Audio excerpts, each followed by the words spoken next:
Hello everybody, Elite Potato here and welcome to Doki Literature Club. I have a lemon. I don't know much about this game, but it's kind of anime-ish.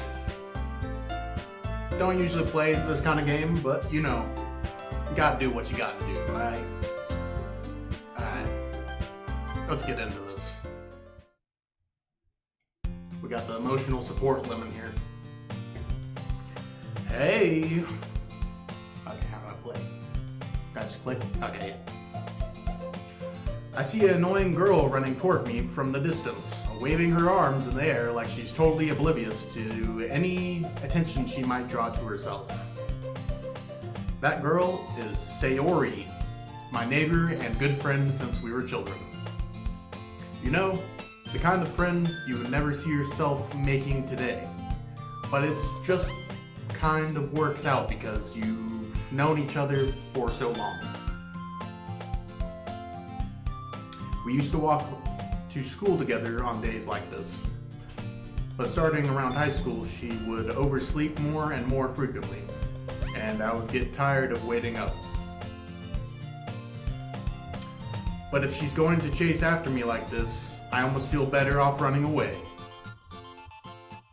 However, I just sigh and idle in front of the crosswalk and let Sayori catch up to me. Ha ha! I overslept again, but I caught you this time. Maybe, but only because I decided to let you stop and wait for you. You say that like you were thinking about ignoring me. That's mean, Elite Potato. Well, if people stare at you for acting weird, then I don't want them to think we're a couple or something. Fine, fine. But did you wait for me after all? I guess you don't have it in you to be mean, even if you want to. Whatever you say, Sayori. We cross the street together and make our way to school. Man, this music's a jam. As we draw near, the streets become interestingly speckled with other students making their daily commute. By the way, Elite Potato, have you decided on a club to join yet? A club? I told you already. I'm not really interested in joining any clubs. I haven't been looking either. That's not true. You told me you wanted to join a club this year. Did I? Man, this song's a bop. Alright, turn that down in my headphones a little bit. I'm sure it's possible that I did in one of our many conversations, but where I dismissively go along with whatever she's going on about. Sayori likes to worry a little too much about me. When I'm perfectly content just by getting the average, on the average, while spending my free time on games and anime.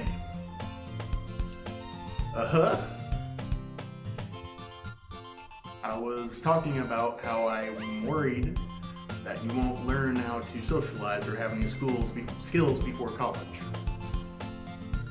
Your happiness is really important to me, you know? And I know you're happy now, but I die at the thought of you becoming a NEET in a few years because you are not used to the real world. What's a NEET? You trust me, right? Don't make me keep worrying about you. Alright. I'll look at a few clubs if it makes you happy. I wonder which club they're gonna pick. Perhaps the Doki Literature Club. No promises though. Will you at least promise you you'll try a little? Yeah, I guess I'll promise you that. Yay! Why do I let myself get lectured by such a carefree girl? More than that, I'm surprised I even let myself relent to her. I guess seeing her worry so much about me makes me want to ease her mind a little. At least a little bit. Even if she does exaggerate everything inside of her head.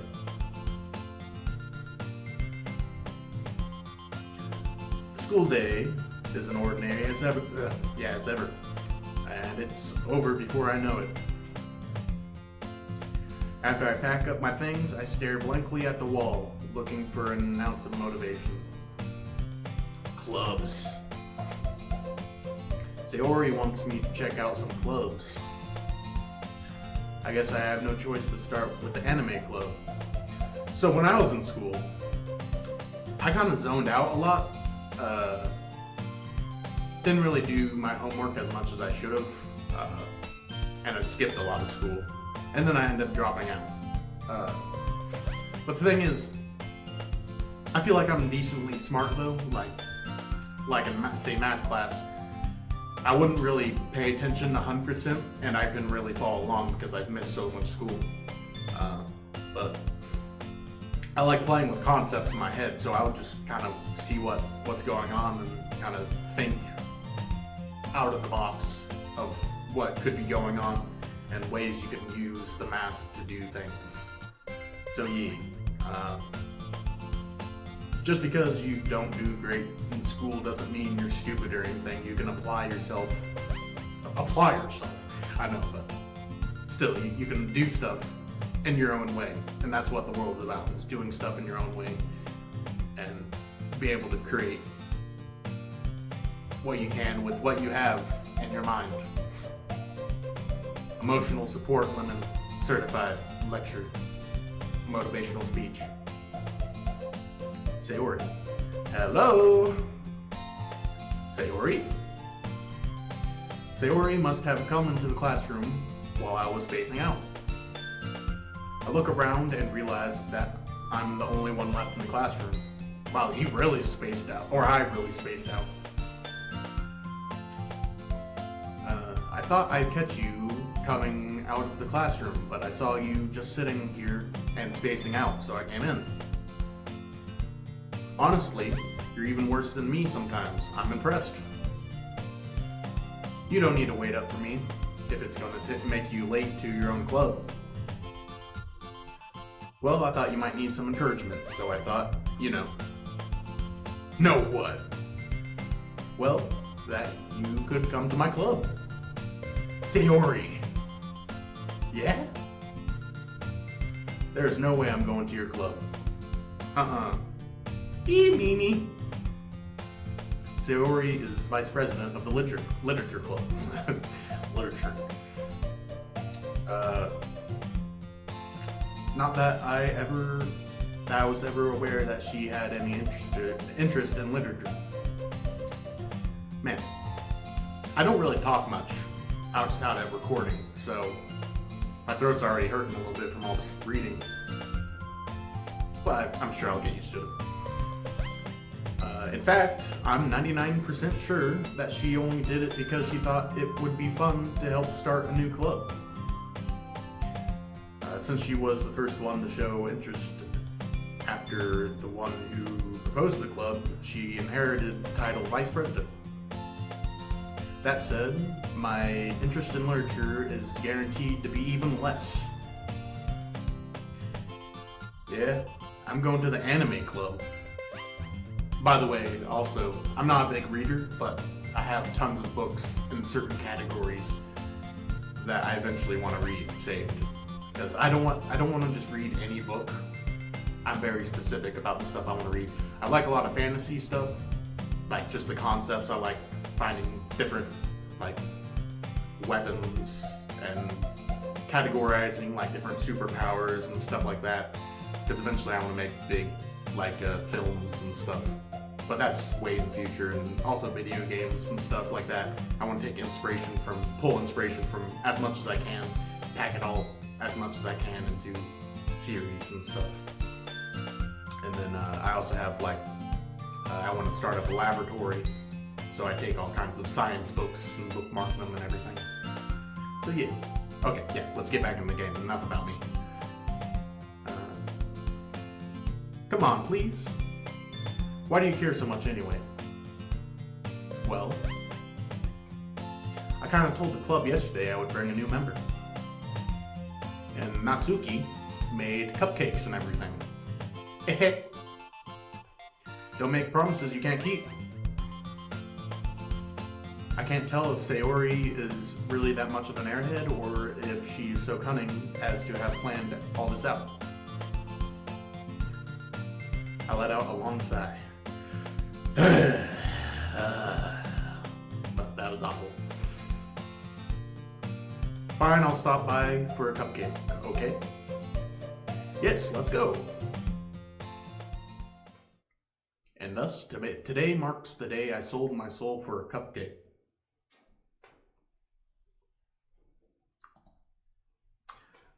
Why'd the music stop? I do have a crappy headset that, like, the wire's literally, like, exposed. But, hold on, I'll be right back.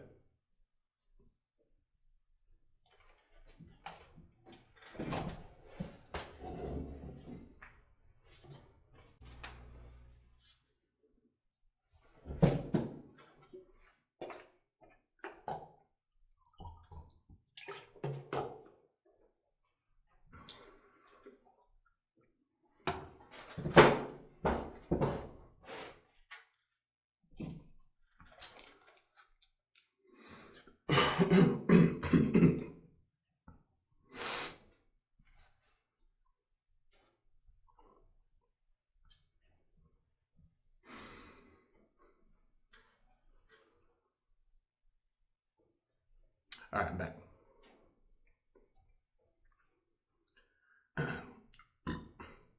I dejectedly follow Sayori across the school and upstairs, a section of the school I rarely visit, being generally used for third-year classes and activities.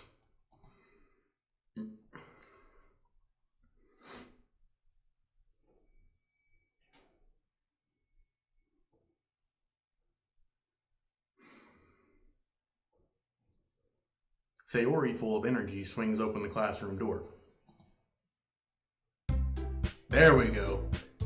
Bop's back. Music's back. We love it. Everyone, the new member is here.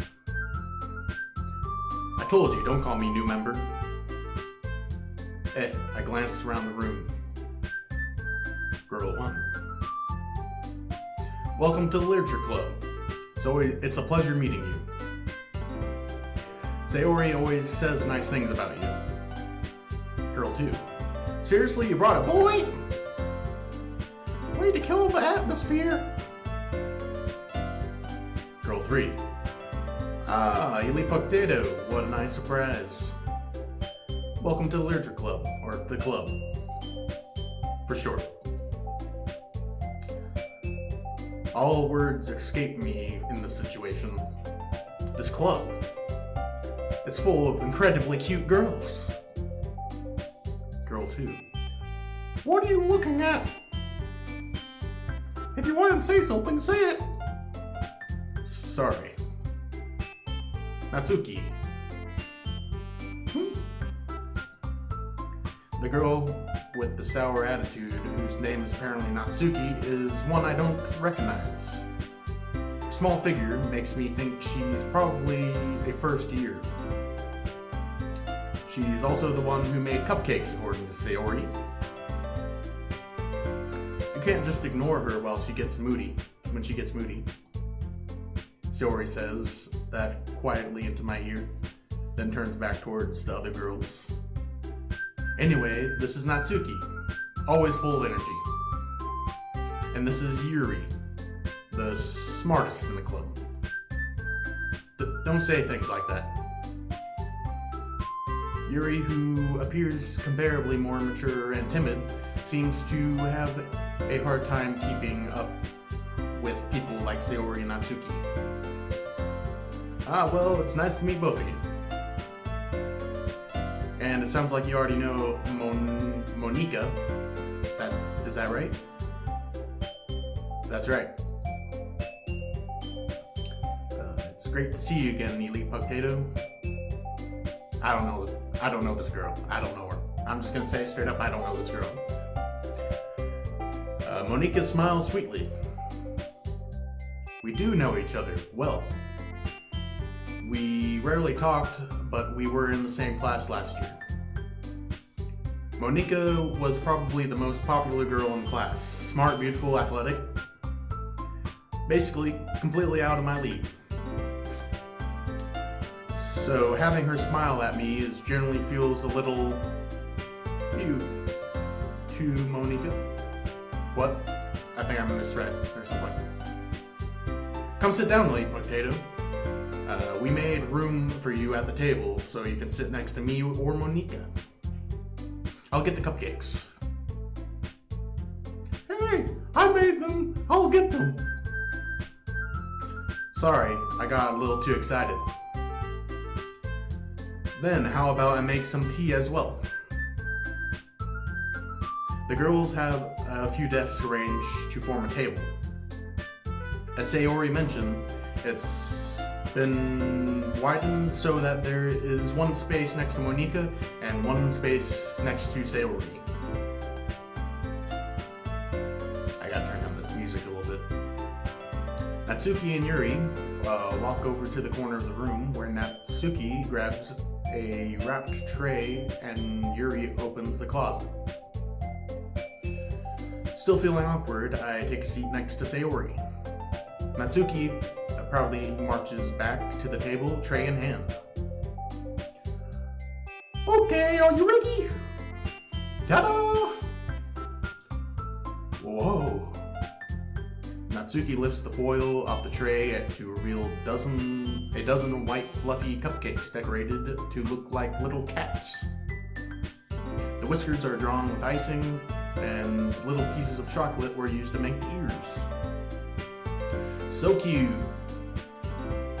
I had no idea you were good at baking, Natsuki. Well, you know. What was that? Just hurry and take one. Wait, is that Natsuki? No, that's... Oh, okay, whatever. I'm done with the voice. Sayori grabs one first, then Monica, I follow.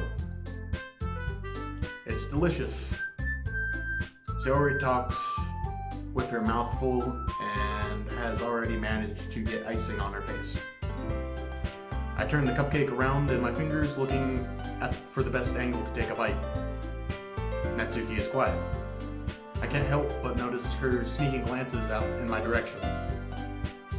Is she waiting for me to take a bite? I finally bite down. The icing is sweet and full of flavor. I wonder if she made it herself. This is really good. This is really good. Thank you, Natsuki. Why are you thanking me? It's not like I... Haven't I heard this somewhere before? Made them for you or anything? Yeah, I thought it technically did, Sayori said. Well, maybe. But not for you, you dummy. Alright. I give up on Natsuki's weird logic and dismiss the conversation. I mean, technically, I get what she's saying. It's for everybody. Yuri returns to the table carrying a tea set.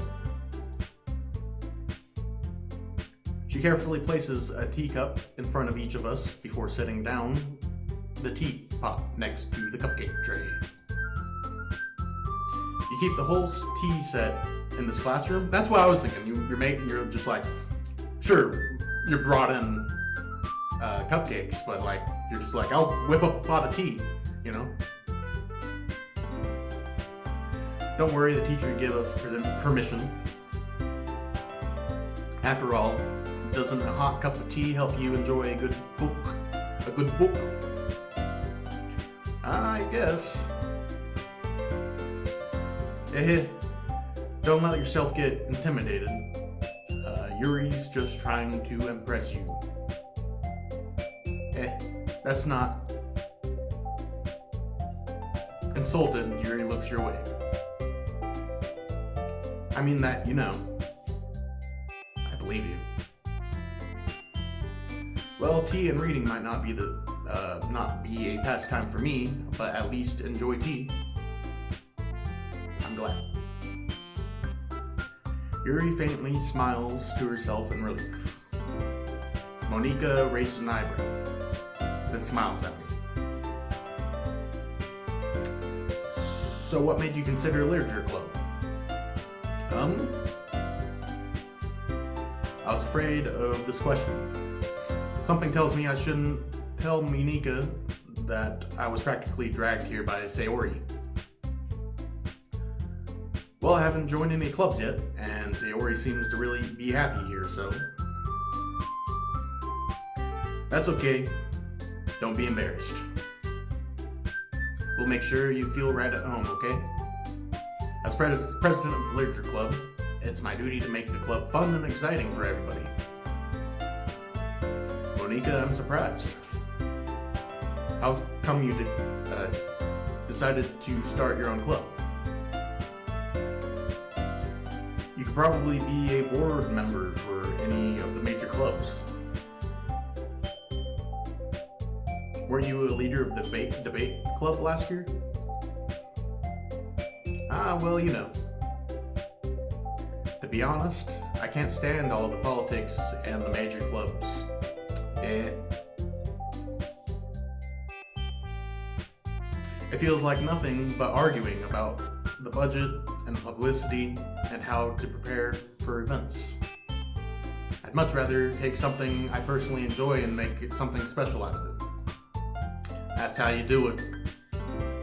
And if it encourages others to get into literature, then I'm fulfilling that dream. Monika really is a great leader. Yuri also nods in agreement. Then I'm surprised there aren't more people in the club yet. It must be hard to start a new club. You can put it that way. Not many people are very interested in putting out all their effort to start something brand new. Especially when it's something that doesn't grab your attention like literature. You have to work hard to convince people that you're both fun and worthwhile. But it makes school events like the festival that much more important. I'm confident that we can all really grow in this club before we graduate. Grow this club. Yeah. Right, everyone? Yeah! We'll do our best. You know it! Everyone enthusiastically agrees. Such different girls, all interested in the same goal. Monika must have worked really hard just to find these three. Maybe that's why they were all so delighted by the idea of a new member joining. Though I still don't really know if I can keep up with their level of enthusiasm about literature. So, Elite Potato, what kinds of things do you like to read? Well, considering how little I've read these past few years, I don't really have any good ways of answering that. Manga? Manga? A little bit manga? I muttered quietly to myself, half joking. Natsuki's head suddenly perked up. It looks like she wants to say something, but she keeps quiet. Not much of a reader, I guess. Well, that can change. What am I saying? I spoke without thinking after seeing Yuri's sad smile. Anyways, what about you, Yuri? Well, let's see. Yuri traces the rim of her teacup with her finger. My favorites are usually novels that build deep and complex fantasy worlds. The level of creativity and craftsmanship behind them is amazing to me. And telling a good story is such a foreign world and, wait, hold up. Let me read that. And telling a good story in such a foreign world is equally impressive. Yuri goes on, clearly passionate about her reading. She seems so reserved and timid since the moment I walked in, but it's obviously by the way her eyes light up that she finds her comfort in the world of books, not people. But you know, I like a lot of things. Stories with deep psychological elements usually immerse me as well.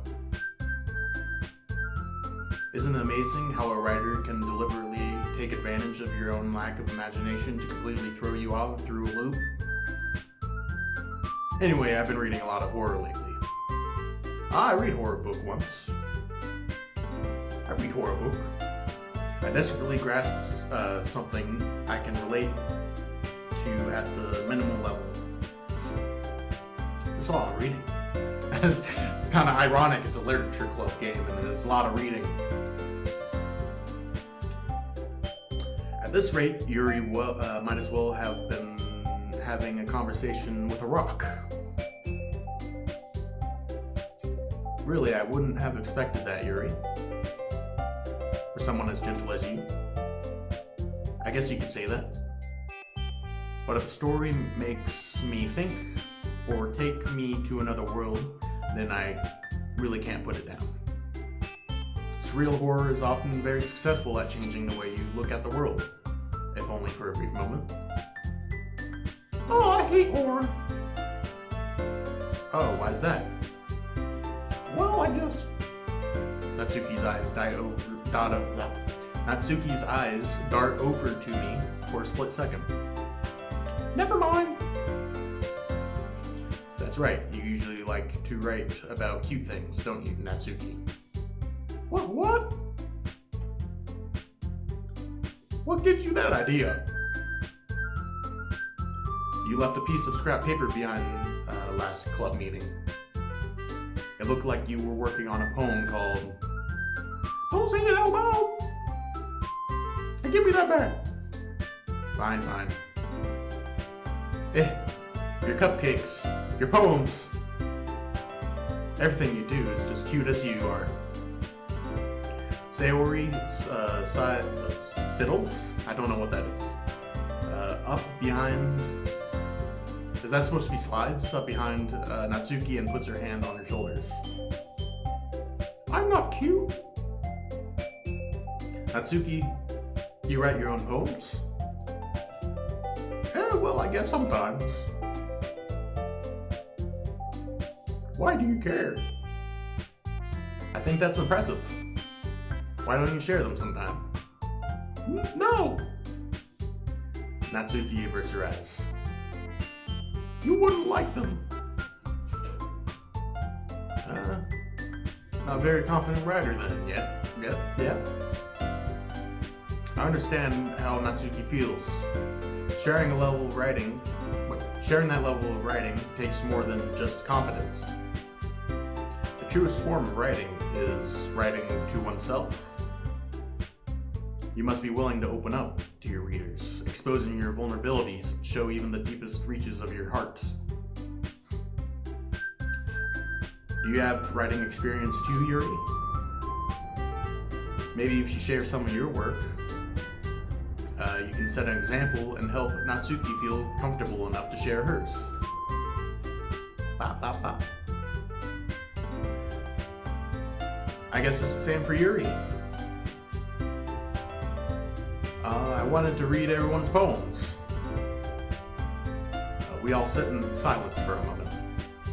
Okay, I have an idea for everyone. What? Natsuki and Yuri look quizzically at Monika. Let's all go home, write a poem of our own.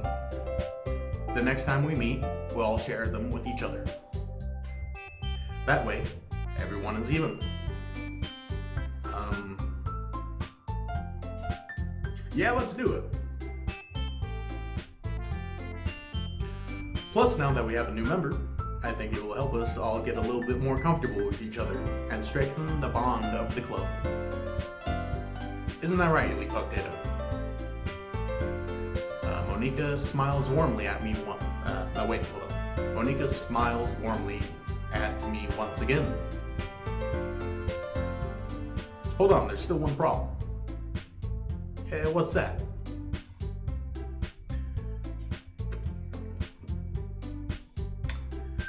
Now that we're back to the original topic of me joining the club, I bluntly come forth with what's been on my mind the entire time. I never said that I would join the club. Say more. Wow. That's a lot of reading. Need a little water.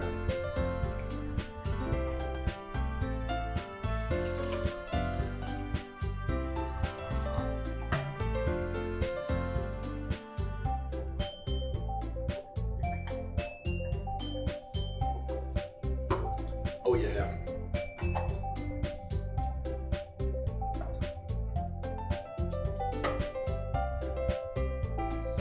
A little emotional support lemon.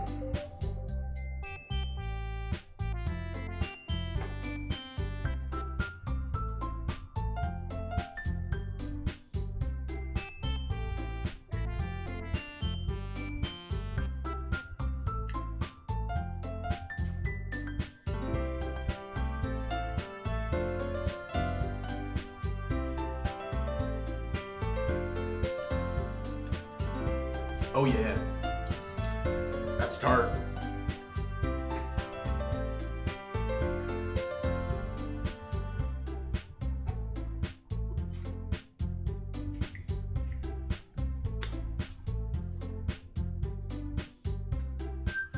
Sayori may have convinced me to stop by, but I never made any decision.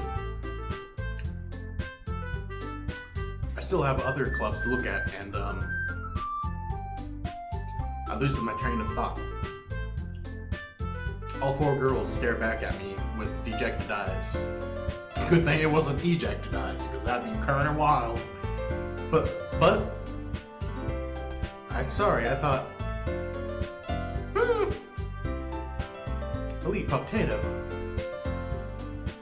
You all, I'm defenseless against these girls. How am I supposed to make a clear-headed decision when it's all like this? That is, if writing poems is the price I need to pay in order to spend every day with these beautiful girls. Right. Okay, I've decided then. I'll join the literature club. One by one, the girls' eyes light up. Yes, I'm so happy. Sayori wraps her arms around me, jumping up and down. Hey. Oh, that was me. Hey. You really did scare me for a moment. If you really just came for the cupcakes, I would be super pissed. Then that makes it official. Welcome to the literature club. Thanks, I guess. Okay, everyone. I think with that, we can officially end today's meeting on a good note. Everyone remember tonight's assignment. Write a poem and bring it back the next day meeting. Yes. So we can all share. Monika looks over at me once more. Elite Potato, I look forward to seeing how you express yourself. Hey. Yeah. I can really impress the class star Monika with my mediocre writing. Can I? I already feel the anxiety welling up inside of me. Meanwhile, the girls continue to chit-chat as Yuri and Natsuki clean up the food. Hey, Elite Potato, since we're already here, do you want to walk home together? That's right. Sayori and I never walk home together anymore because she always stayed after school for clubs. Sure, might as well. Yay! With that, the two of us departed the classroom and make our way home. How long is this game, by the way? It's a lot of reading.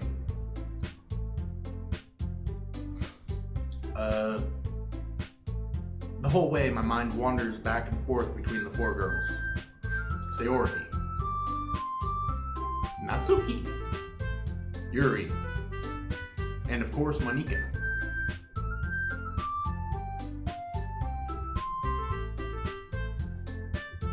Will I really be happy spending every day after school in a literature club?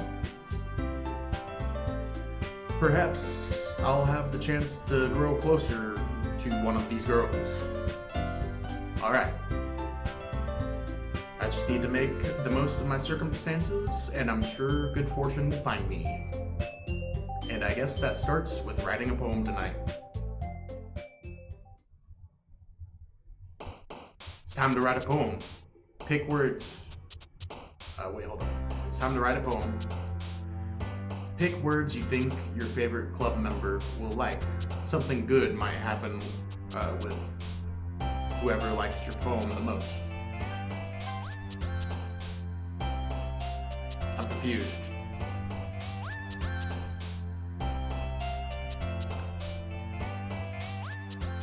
Okay, so we got bouncy, we got socks, anime, sensation, after image, cheeks, flee, marriage, heartbeat, tragedy. Let's go with some cheeks. We got sugar, death, disarray, anger, desire, unrestrained dance, cheer, uncontrollable scars. Let's go with some uncontrollable cheeks. We got bunny, joy, heart, peaceful, eternity, horror, insight, despise, beauty, and suicide. Let's go with horror. Just because that one girl liked the horror stuff. Sunset, grief, Lungin. I've never heard about that. Shopping, graveyard, shame, games, waterfall, meager, and unrequited.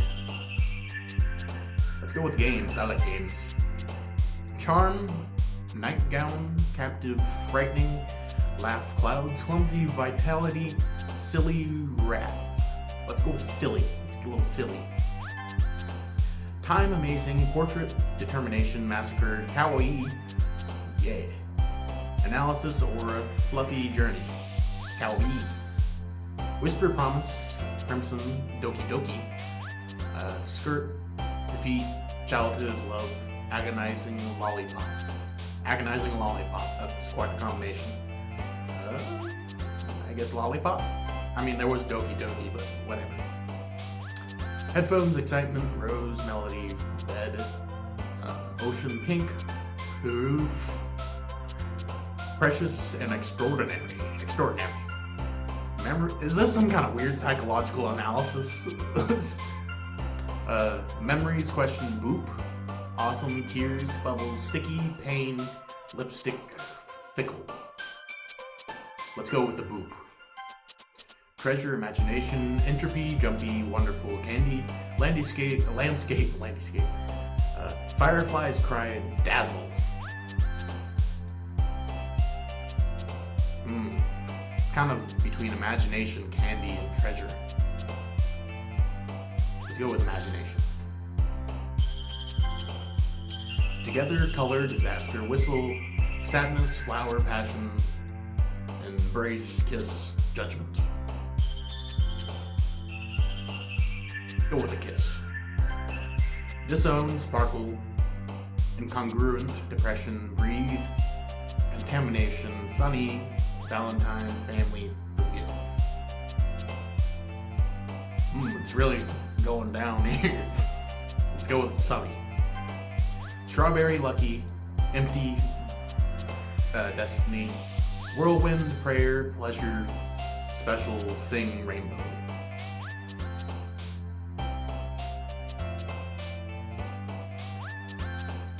Let's go with special. Special? No. Yeah. The options seem to be getting a little darker. I don't know.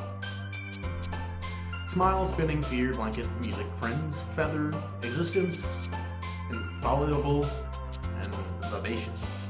Vivacious. I don't know what that word means, but I like it. Misery, fireworks, ambient, secretive, extreme, pop, kitty, holiday, papa, and nature. Let's go with kitty. Comfort, inferno, unending, infinite, lazy, hopeless, happiness, variance, romance, and incapable. Infinite. Vibrant, philosophy, calm, cage, sweet, playground, electricity, vanilla, email, shiny. Vibrant. Puppy, fantasy, twirl, lust. Unstable, tenacious, peace, dark, alone, and vertigo.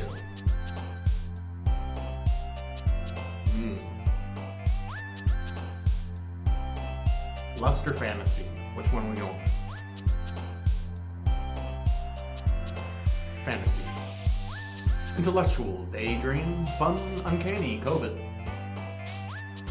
Milk, raindrops, flying, swimsuit, adventure.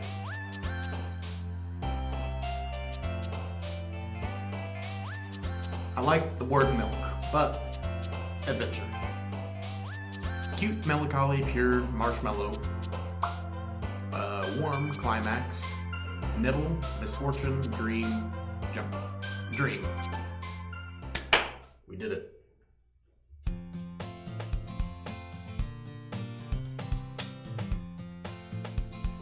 Hi again, Elite Potato. Glad to see you didn't run away on us. Don't worry. This might be a little strange for me, but at least I keep my word. Well, I'm back at the Literature Club. I was the last to come in, so everyone else is already hanging out. Thanks for keeping your promise, Elite Potato. I hope this isn't too overwhelming with of a commitment for you. Making you dive headfirst into literature when you're not accustomed to it. Oh, well, come on! Like he deserves any slack. Sayori told me you didn't even want to join any clubs this year. And last year too. I don't know if any...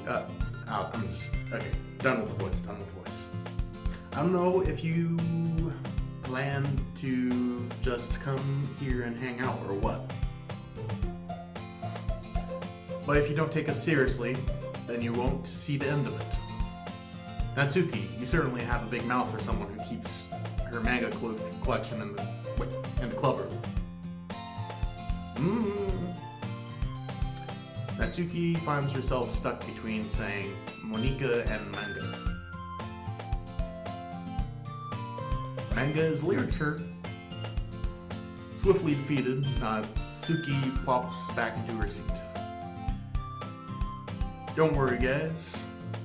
Elite Potato always gives his best as long as he's having fun. He helps me with busy work without me even asking. Like cooking, cleaning my room. How dependable. Sayori, that's because your room is so messy, it's distracting. And you almost set your house on fire once. Is that so, eh? You two are really good friends, aren't you? I might be a little jealous. Come on, you and Elite Potato can become good friends too.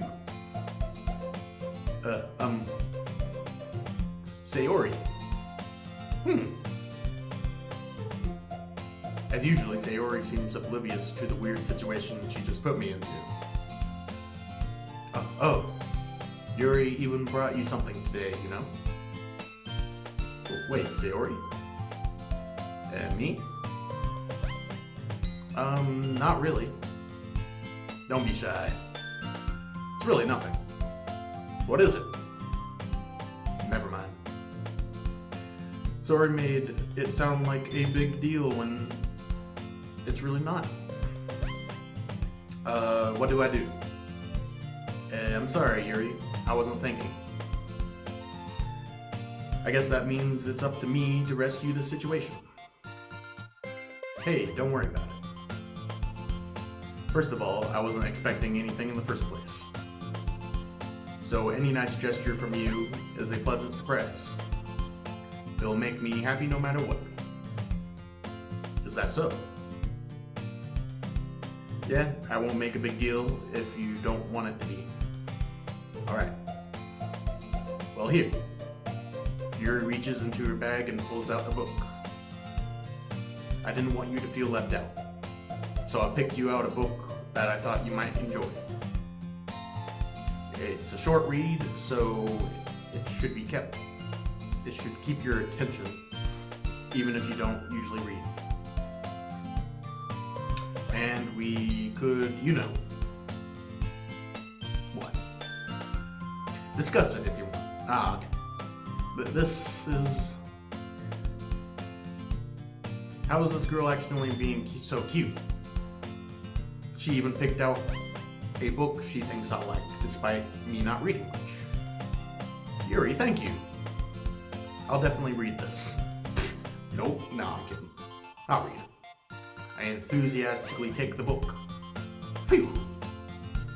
Well, you can read it at your own pace. I look forward to hearing what you think.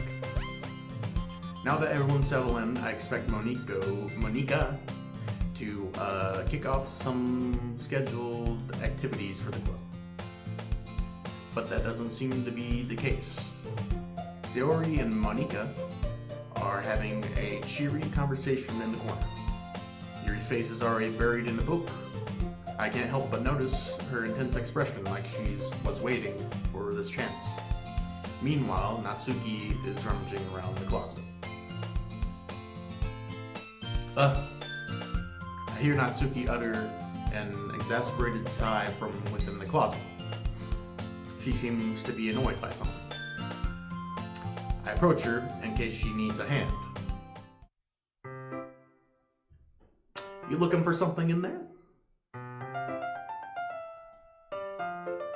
Freaking Monica.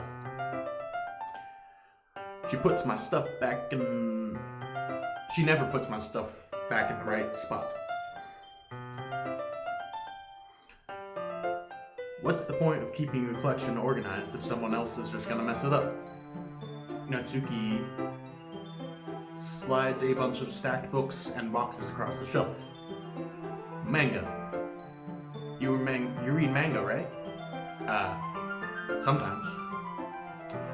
Manga is one of those things where you can't admit you're really into it until you figure out where the other person stands. How did you know anyway? I heard you bring it up at some point. Yeah, I remember that. Mumbled it. Besides, it's kind of written on your face. What does that mean? What is that supposed to mean? What's that supposed to mean? I didn't even read that. What's that supposed to mean? I see. There's a lone volume of manga amidst the stack of various books on the side of one of the shelves. Curious, I pull it out of the stack. There it is. Natsuki snatches it out of my hand. She then turns a box of manga and slips the volume right into the middle of the rest. Ah, much better. Seeing a box set with one book missing is probably the most irritating sight in the world. I know that feeling. I get a closer look at the box that she's admiring. Parfait Girls? What? What's Parfait Girls? It's a series I've never heard of in my life. That probably means it's either way out of my demographic or simply terrible. It's getting kind of cold in here. And this chair is awful. Like, fucking... horrible chair I have. Okay. Itchy nose.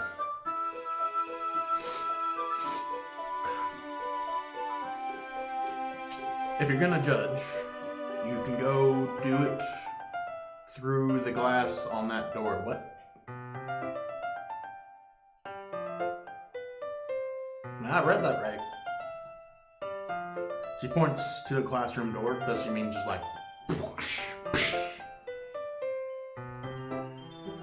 Hey, I wasn't judging anything. I didn't even say anything. It was the tone of your voice. But I'll tell you one thing, Elite Potato. Consider this a lesson straight from the Literature Club. Don't judge a book by its cover. Don't judge a cover by its book. Nope. No. If you know, you know. In fact, Natsuki pulls out the first volume of Parfait Girls from the box. I'm gonna show you exactly why. Sounds like a good book. She shoves the book right into my hands. Ah. I stare at the cover. It features 4 girls in colorful attire, striking animated feminine poses. It's exceedingly Mo. Don't just stand there. Ooh-wah. Natsuki grabs my arm and pulls me out of the closet. Okay. She then takes a seat against the wall beneath the windowsills. She pats on the ground next to her, signaling me to sit there, like a dog. Wouldn't chairs be more comfortable? I take my seat. Chairs wouldn't work. Chairs don't work. What are you, freak? Okay. We can't read at the same time like that. Hey, why's that? I guess it's easier to be closer together like this. You cheesin', Natsuki. Don't just say that. You'll make me feel weird about it. Natsuki crosses her arms and scooches an inch away from me. Sorry. I didn't exactly expect to be sitting this close to her either. Not that I can say it's particularly a bad thing. I open the book. It's only a few seconds before Natsuki once again inches closer, reclaiming the additional space, while she hopes I wouldn't notice. I can feel her peering over my shoulder, much more eager to begin reading than I am. Wow, how long has it been since I read the beginning? You don't go back and flip through the older volumes every now and then? Not really. Maybe sometimes after I've already finished the series. Hey, are you paying any attention? Huh?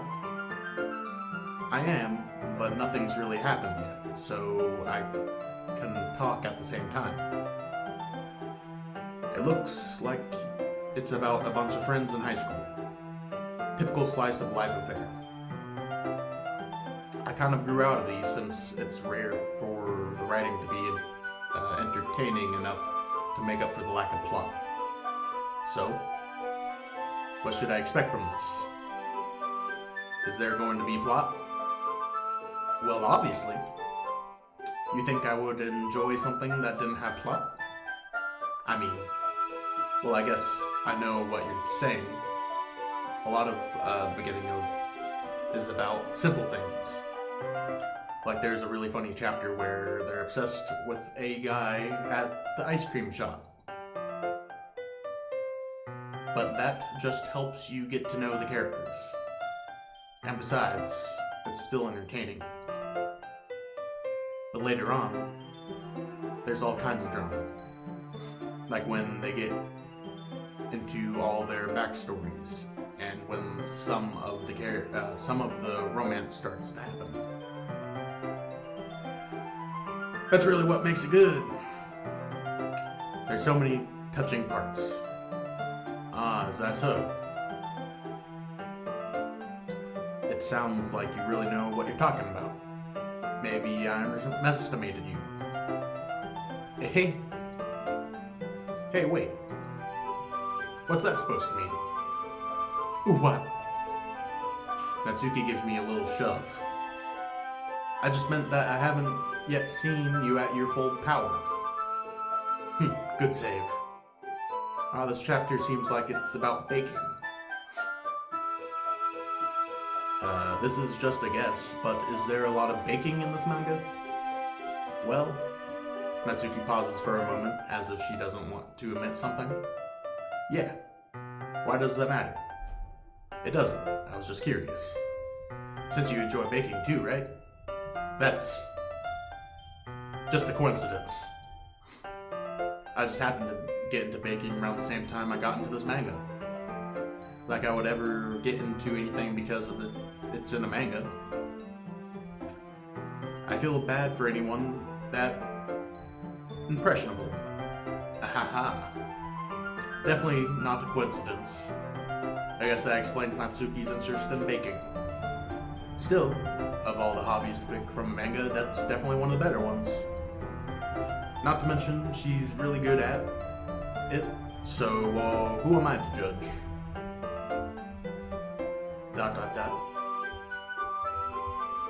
We read on for a few more minutes. I've finished a couple chapters at this point.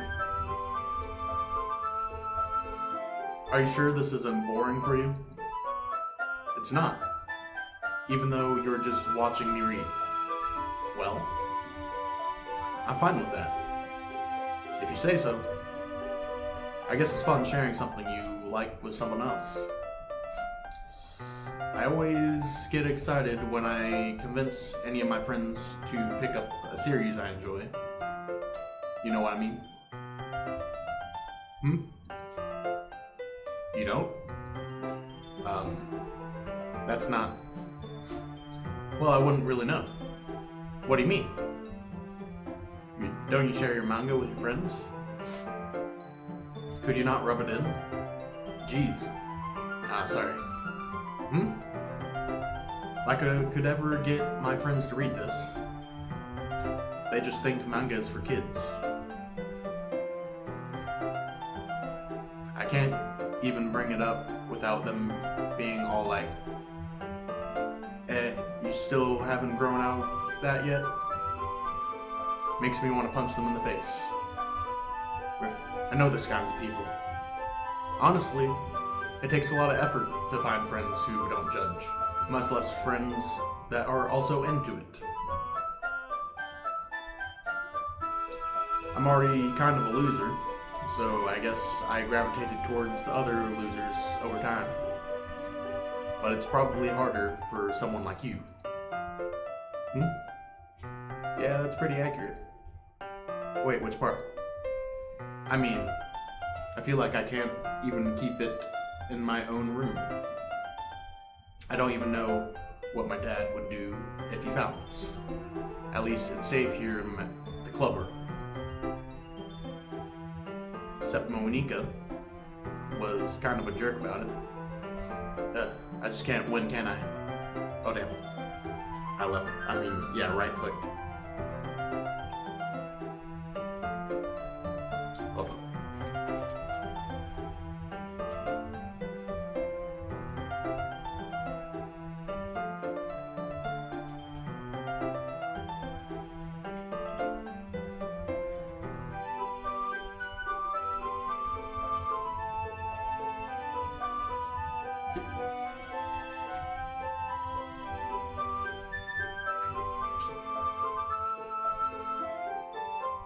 Well, it paid off in the end, didn't it?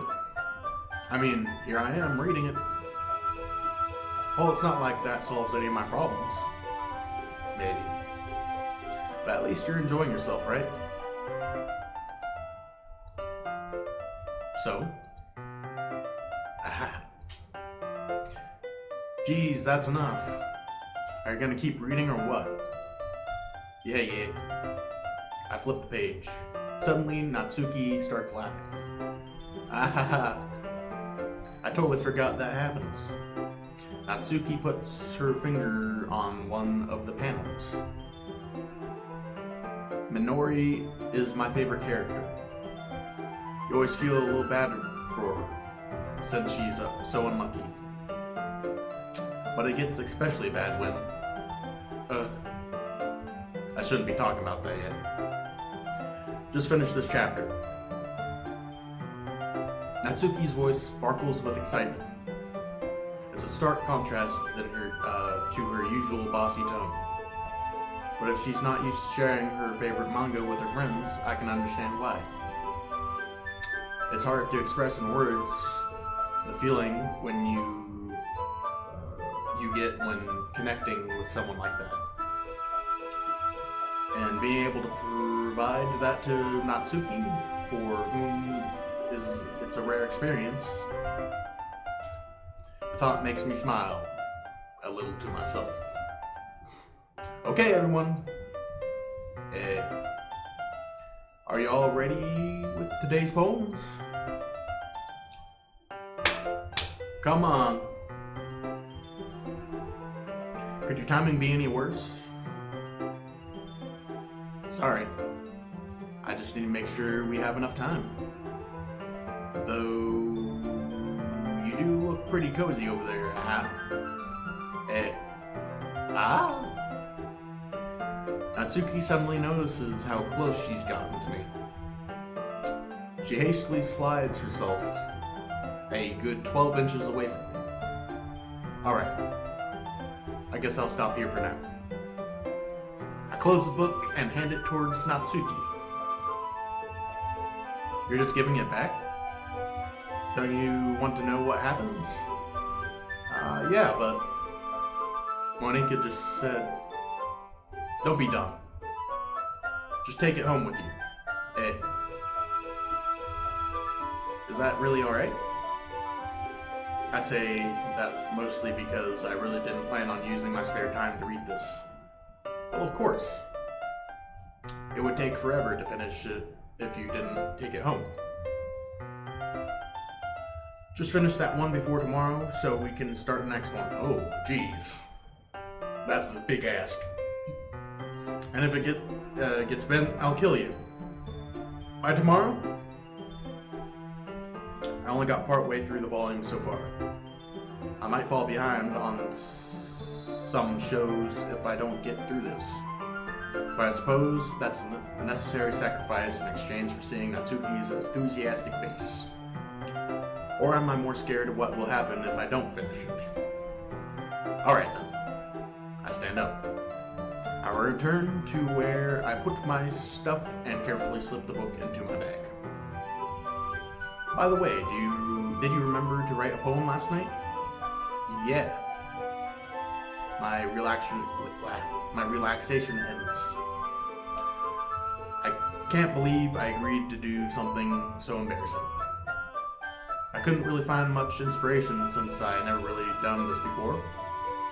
Well now, that's everyone. Now that everyone's ready, why don't you find someone to share with? I can't wait. Sayori and Monika enthusiastically pull their poems. Sayori's is on a wrinkled sheet of loose leaf torn from a spiral notebook. On the other hand, Monika writes hers on a composition book. I can already see Monika's pristine handwriting from where I sit.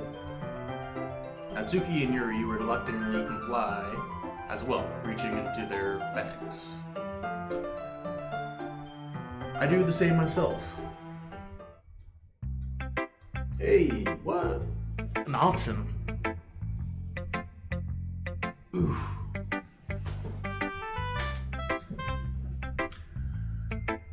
Who should I show my poem first?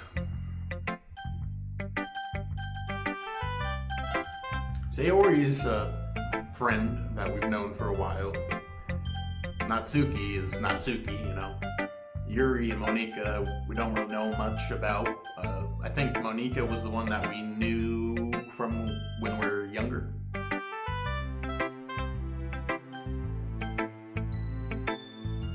Natsuki shared some stuff about her, so let's go with that. I told Natsuki I was interested in her poems yesterday. It's probably only fair that I shared mine with her first.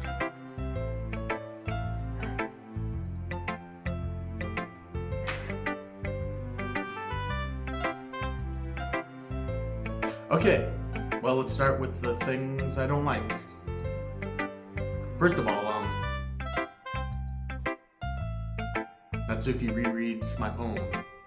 Never mind, I don't feel like giving you my opinion. What's the point of sharing in the first place? I wrote this when I could have been doing other things. In fact, remember how I said I wanted to read your poems? That's why I had in mind writing this. I wanted to help you feel comfortable enough to share yours, like Monica said.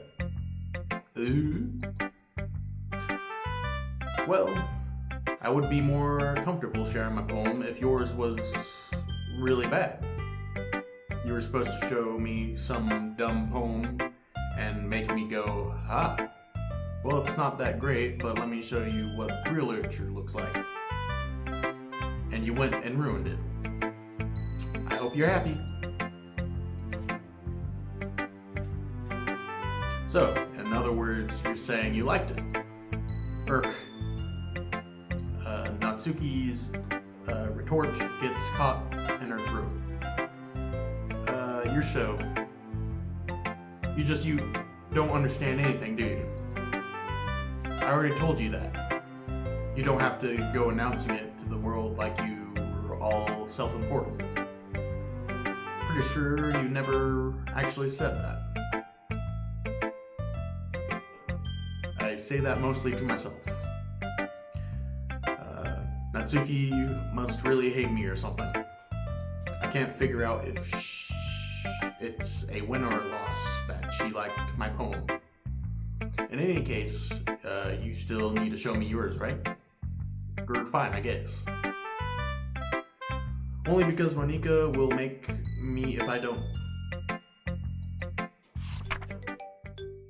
Eagles can fly, monkeys can climb, crickets can leap, horses can race, owls can seek, cheetahs can run, eagles can fly.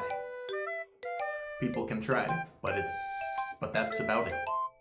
That's about it. Okay then. Yeah. I told you weren't gonna like it. I liked it. What? Just be honest. I am. Why are you so convinced that I wouldn't like it? Well, because everyone in high school thinks that writing has to be all sophisticated and stuff. So people don't even take my writing seriously. But isn't the point of poems for people to express themselves? Your writing style wouldn't make your message any less valid. Yes, exactly. I like when it's easy to read, but it hits you hard. Like in this poem. Seeing everyone around you do great things can be really disheartening.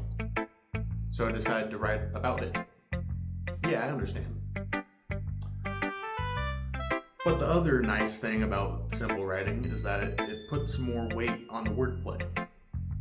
Like I set up for a rhyme at the end, but then made it fall flat on purpose. It helps bring out the feeling in the last line. So you did. I guess more went into it than I realized. That's what it means to be a pro. I'm glad you learned something.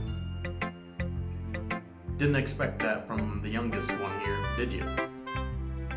Yeah, I guess not.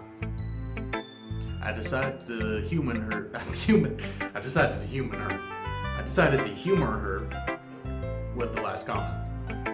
I didn't really care how old everyone is, but if Natsuki feels proud, then I won't take that away from her. Who should I show my poem next? We'll do Sayori. This is a good poem, Lee Potato. Are you sure it's your first time? Of course. It's not that good. Am I the kind of guy who would write poems in his spare time? Hey, I guess you're right. But that's why it impressed me. Well, to be honest, I was afraid that you wouldn't do it seriously, or that you wouldn't write one at all. I'm really happy just that you wrote one. It just reminds me of how you're really a part of the club now. Not to mention the fact that I'm standing in front of you in the club room. Very well, of course. I'm not really into it yet, but that doesn't mean I'll break my promise. See? It's like I said before, Elite Potato. Deep down, you're not selfish at all, you know? Trying new things like this for other people. That's something that only really good people do. Thanks, Sayori. I'm not sure if Sayori sees the full picture of my motive here. What is my full picture of my motive? Then again, I can't deny that she's part of the reason I enjoy it. Knowing how much this means to her and all. Yeah. And I'm gonna make sure you have lots of fun here, okay? That will be my way of thanking you. Alright, I'm going to hold you to that then. Yay! Now you'll read my poem too, right? Don't worry, I'm really bad at this. What? Oh, I guess. If this is actually made by Japanese people, usually being like more downplaying like your own abilities and stuff is more looked upon respectably or whatever. But yeah. Hey. We'll see about that. Dear sunshine, the way you glow through my blinds in the morning, it makes me feel like you missed me. Kiss my forehead to help me out of bed. Make me rub the sleepy from my eyes. Are you asking me to come out and play? Are you trusting me to wish away the rain day? I look above, the sky's blue. It's a secret, but I trust you too. If it wasn't for you, I could sleep forever. But I'm not mad. I want breakfast. Sayori. This is just a guess, but did you want to wait until morning to write this? Oh, wait till this morning to write this. No. Just a little bit. You can't answer just a little bit to a yes or no question. I forgot to do it last night. Well, at least it makes me feel a little bit better about myself. Don't be mean. I still tried my best. Oh, yeah. I didn't mean to say it that it was a bad poem. It came out nice, or how should I put it? It sounds just like you. Really? Yeah. Especially the last line. I made eggs and toast. Even though you were late to school? It's bad to skip breakfast. I get all cranky. Well, I guess there's no point in arguing. Anyway, thanks for showing me. Hey. This was so much fun. Monika's the best. Ah, yeah? But next time, I won't forget. And I'm gonna write the best poem ever. Well, I guess I look forward to it.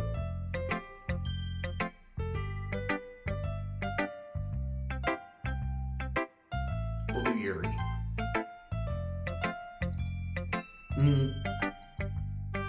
Yuri stares at the poem. A minute passes, more than enough time for her to finish reading. Oh! Sorry. I forgot to start speaking. It's fine, don't force yourself. I'm not. Oh, fuck. Did it again. I just need to put my thoughts into words. Hold on. Okay. This is your first writing a poem, right? Yeah? Why do you ask? I'm just making sure. I guess that it might be well, wait, hold on. I guess that it might be after reading through it. So it's that bad. No. Dad just raised my voice. I'm sorry. Yuri buries her face in her hands. I couldn't help but notice that it's been several minutes and we really haven't gotten anywhere. It might take Yuri a while to get used to new people. That's fine, I really didn't notice. What were you saying? Right. It's just that there are specific writing habits that are usually typical of new writers. And having been through that myself, I kind of learned to pick up on them. I think the most noticeable thing is I recognized in new writers is that when they try to make their style very deliberate. In other words, they tend to pick a writing style separate from the topic matter, and they form fit the two together. The end result is that both the style and the expressiveness are weakened. Once Yuri finds her train of thought, it's as if her demeanor totally changes. Her stammering is completely gone, and she sounds like an expert. Of course, that's not something you can blame, something you can be blamed for. There are so many different skills and techniques that go into writing even a simple poem. Not just finding them and building them, but getting them to work together is probably the most challenging part. It might take you some time, but it all comes with practice and learning by example and trying new things. I also hope that everyone else in the club gives you valuable feedback. Natsuki can be a little bit biased, though. Biased how? Well, never mind. I shouldn't be talking about other people like that. Sorry. It's fine. I'm sure if Yuri is apologizing, I'm not sure if Yuri is apologizing to herself or to me or to Natsuki. Do you mind if I read your poem now? Please do. I'd love to share my thought process behind it. Yuri smiles dreamily, as if it's a rare opportunity for her. Which itself is kind of funny. After all, isn't this supposed to be a literature club? I gotta take a piss. AKA squeeze the lemon. Oh yeah.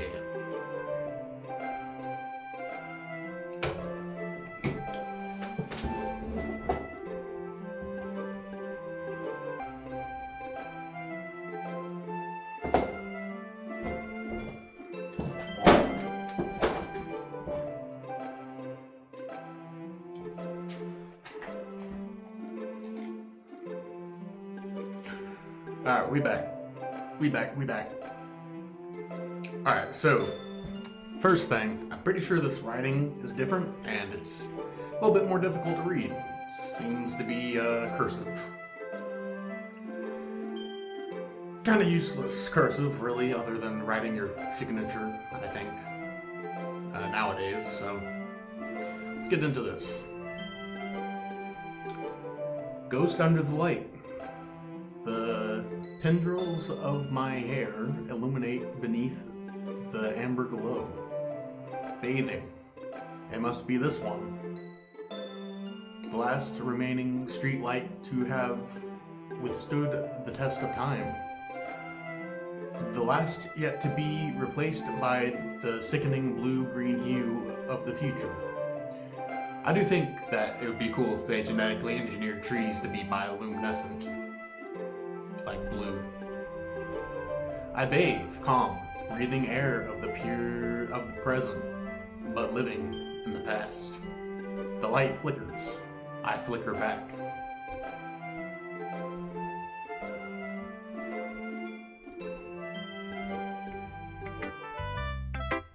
I'm sorry. I have such terrible handwriting. Yeah, I mean... What? What? I mean, it's not bad. It's just cursive, and cursive is... interpretable. I wasn't thinking that at all. But it took you a long time to read, maybe. Well, I just don't read script very often. I actually think your handwriting is pretty. Hey, that's a relief. Also, I like the poem. Poem was aight. Even though it's short, it was really descriptive. I think it was a lot longer than the other ones. It wasn't too short, like the rapper. I usually write longer poems. Not at all. I'm really glad you liked it. I'll be honest, since it's first time sharing, I wanted to write something a little more mild.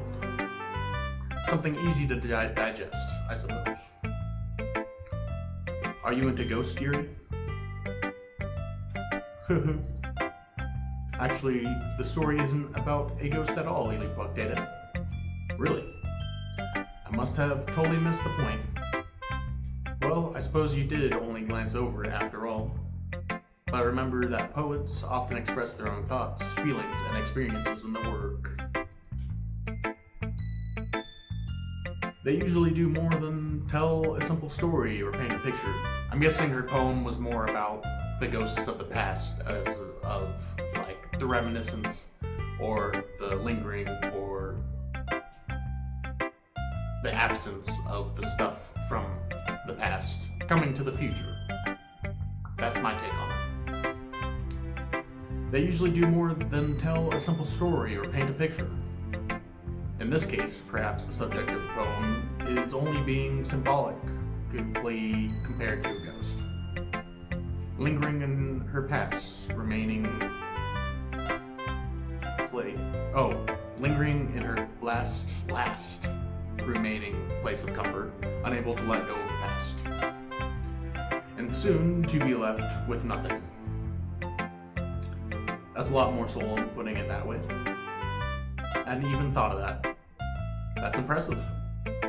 It's nothing, really. Well, it makes me happy that you think that.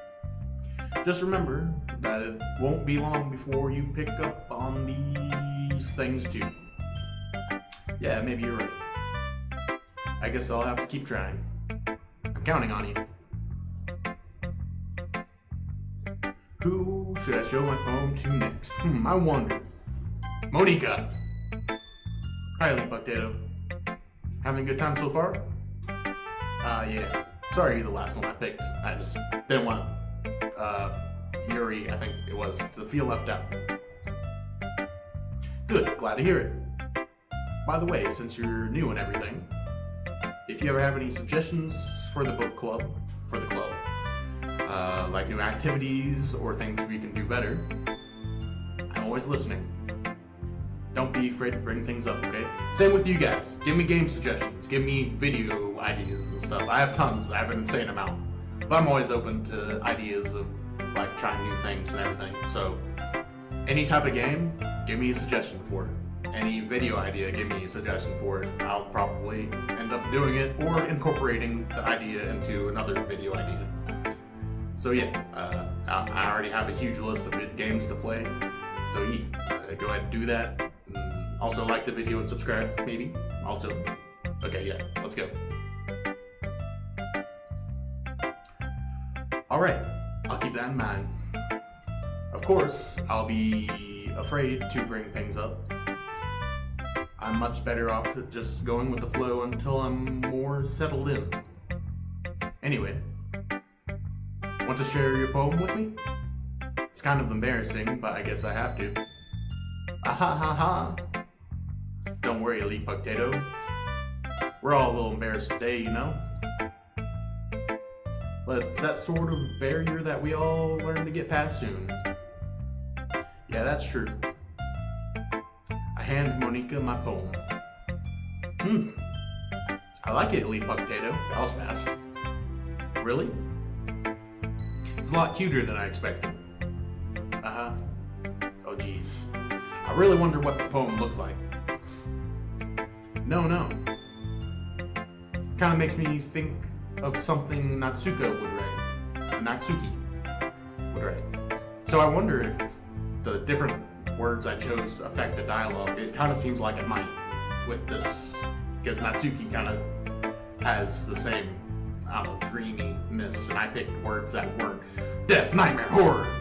You know, I think I did pick horror itself, but that's behind the point. Yeah. And she's a good writer too. So take that as a compliment.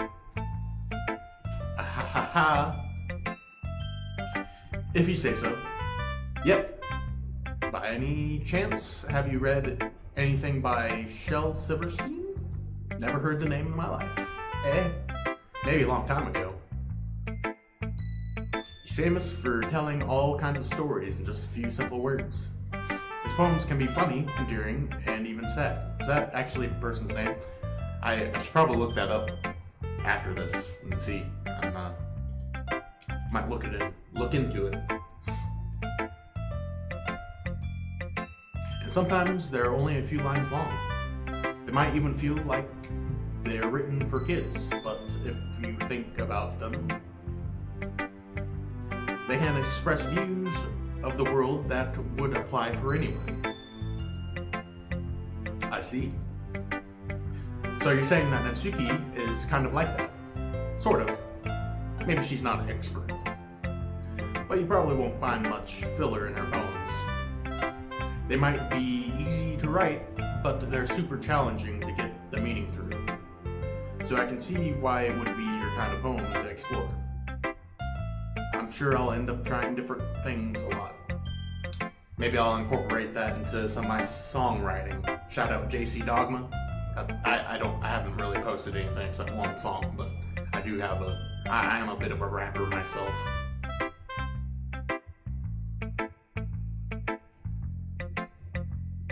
It could take a while before I feel comfortable doing this. That's okay. I'd love to see you try new things. That's the best way to find the kind of style that suits you. Everyone else might be a little bit biased towards their own kind of skills. But I'll always help you find what suits you the most. So don't force yourself to write the way everyone else wants you to write.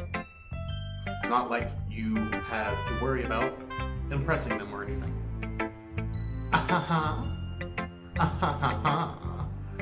Anyways, do you want to read my poem now?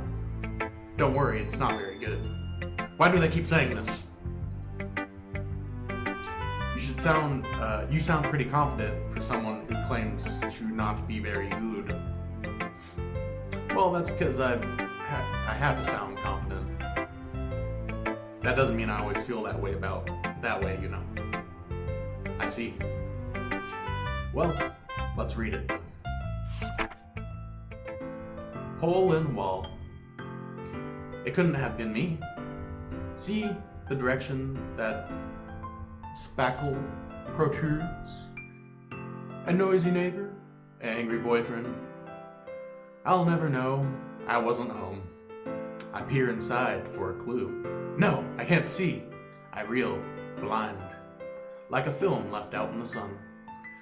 But it's too late. My retinas already scorched with a permanent copy of the meaningless image. It's just a little hole. I wasn't too bright.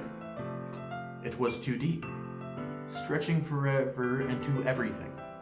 A hole of infinite choices. I realize now that I wasn't looking in. Yeah. I'll scroll down on this piece of paper.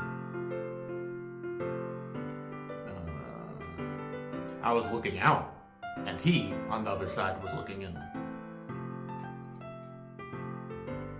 So what do you think?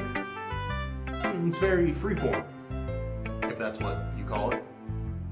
Sorry, I'm not really the right person to ask for feedback. It's okay. Yeah, that kind of style has gotten pretty popular nowadays. That is, a lot of poems have been putting emphasis on the timing between words and lines. When performed out loud, it can be really powerful. What was the inspiration behind this one? Well, I'm not sure if I know how to put it. I guess you could say I had some kind of epiphany recently. It's been influencing my poems a bit. Epiphany? Yeah, something like that. I'm kind of nervous to talk about deep stuff like that because it's kind of coming on strongly. Maybe after everyone is better friends with each other. Anyway, what?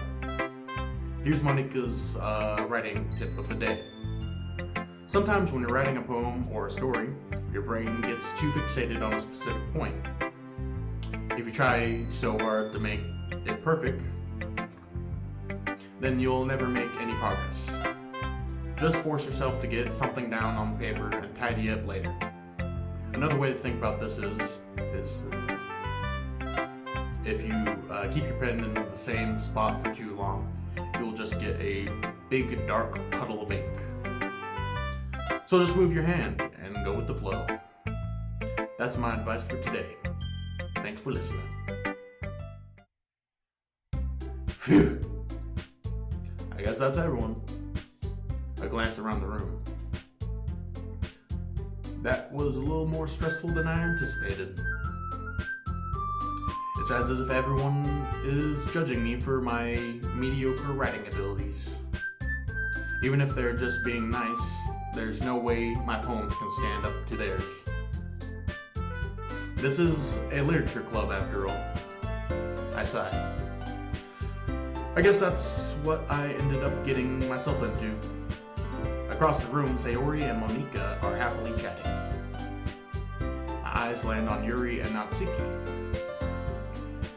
They're gingerly, shout out Garrett, exchanging sheets of paper, sharing their respective poems, aka Mr. Bluntman 87.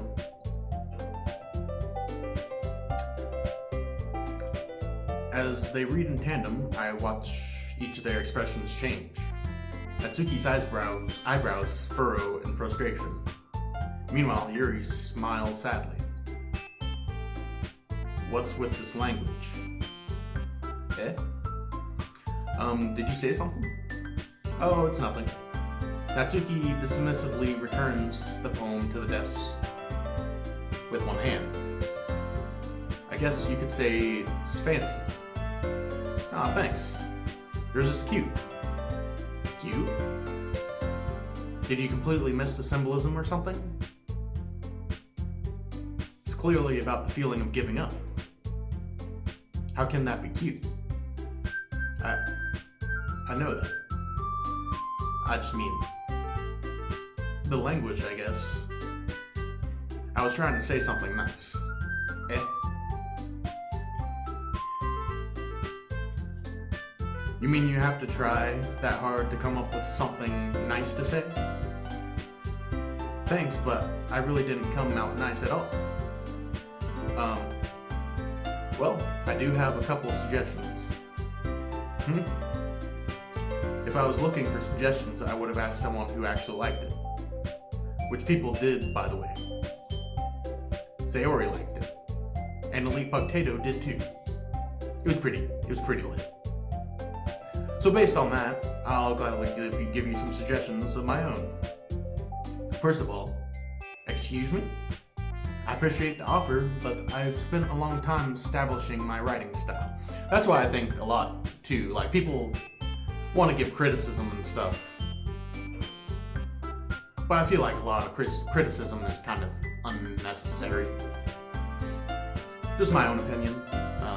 I feel like people just kind of do, and they get better over time no matter what. And it's kind of a hindrance to try to conform to somebody else's perspective. It's better to just kind of look at your own stuff and pick up on the stuff you can pick up on and critique your own stuff and implement it in the way that you can implement it.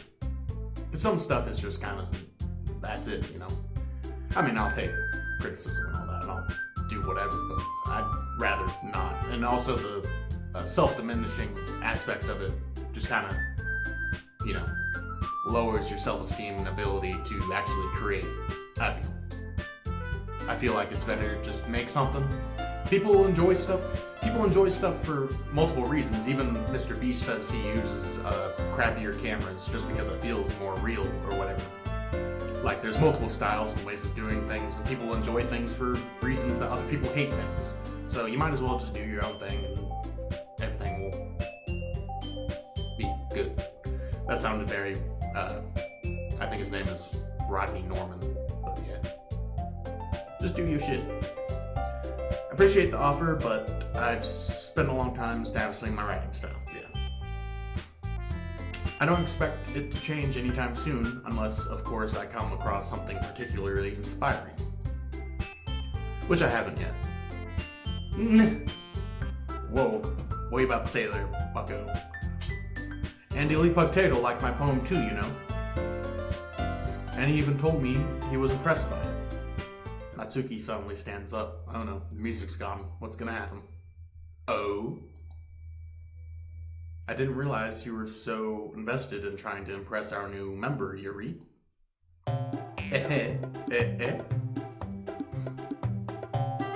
That's not what Yuri stands up as well. We got new jam, new music. Maybe you're just jealous that Elite Potato appreciates my advice more than he appreciates yours. Huh? And how do you know he didn't appreciate my advice more? Are you that full of yourself? No. If I was full of myself, I would have deliberately go out my way to make everything I do overly cutesy. Ooh. Is everyone okay? Well, you know what? I wasn't the one whose boobs magically grew a size bigger as soon as Elite Potato started showing up. Whoa. Natsuki. Natsuki, that's a little... This doesn't involve you. I don't like fighting, guys. Suddenly both girls turned towards me, as if they just noticed I was standing there. Elite Potato. She's just trying to make me look bad. That's not true. Oh, I don't know. She started it. If she could get over it herself and learn to appreciate that simple writing is more effective, then this wouldn't have happened in the first place. What's the point of making your poems all convoluted for no reason? The meaning should jump out at the reader, not force them to have to figure out. Help me explain that to her, Elite Potato. Wait. There's a reason we have so many deep and expressive words in our language. I think about that sometimes too, like people go out their way to learn big words and stuff, but at the end of the day, a lot of people won't be able to even get it because they don't know the big words, because you had to go out your way to get even the knowledge of those words. So eventually those people may or may not learn what the words mean or go and look up what they mean. But yeah, you get what I'm saying. Oh, damn it. Okay. I didn't skip twice. I don't think. It's the only way to convey complex feelings and meaning the most effectively. Avoiding them is not only unnecessarily limiting yourself, it's also a waste. You understand that, right, Elite Potato? Sheesh.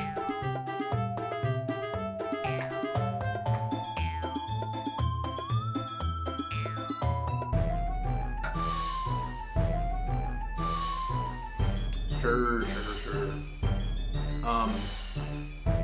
Well,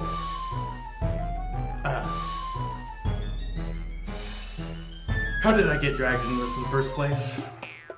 It's not like I know anything about writing, but whoever I agree with, they'll probably think more highly of me. So of course, that's going to be... I could just be like, help me, Sayori.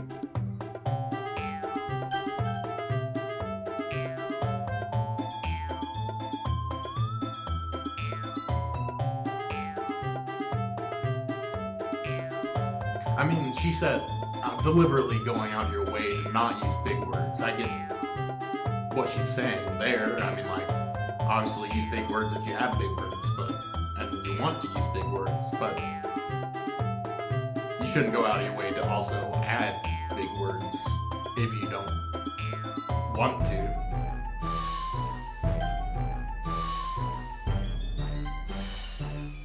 Natsuki glares at me, drying up any words that I had in my mouth. So instead, I turn to Yuri. Yuri? But Yuri's expression is so defenseless that I can't bring myself to say anything to her. Sayori? Eh? Yeah.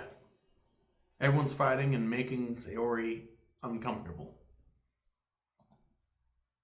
How can the two of you keep fighting when you know you're making your friend feel like this? Really, Potato. Well, that's her problem. This isn't about her. I agree. I'm kind of lost of what's going on here. It's unfair for others to inject their own feelings onto our conflict. Yeah, unless Sayori wants to tell Yuri what a stuck-up jerk she's being. She would never. That's your immaturity that's made her upset in the first place. Excuse me? Are you listening to yourself? This is exactly why no one likes... Stop. Natsuki, Yuri, you guys are my friends. I just want everyone to get along and be happy. My friends are wonderful people, and I love them because of their differences.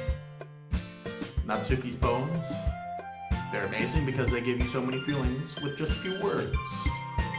And Yuri's poems are amazing because they paint beautiful pictures in your head. Everyone's so talented. So why are we fighting? Because, well, also, Natsuki's cute, and there's nothing wrong with that. And Yuri's boobs are the same as they always were. Big and beautiful.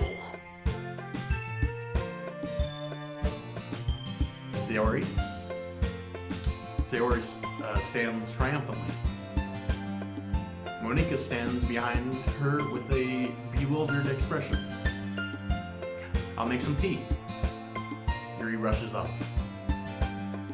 Natsuki sits down with a blank expression on her face, staring at nothing. So, this is why Sayori is vice president, I whisper to Monika. She nods in return. To be honest, I might come off as a good leader, and I can organize things, but I'm not very good with people. I couldn't even bring myself to interject. As president, that's kind of embarrassing of me. Nah. It's not like I can blame you. I wasn't able to say anything either.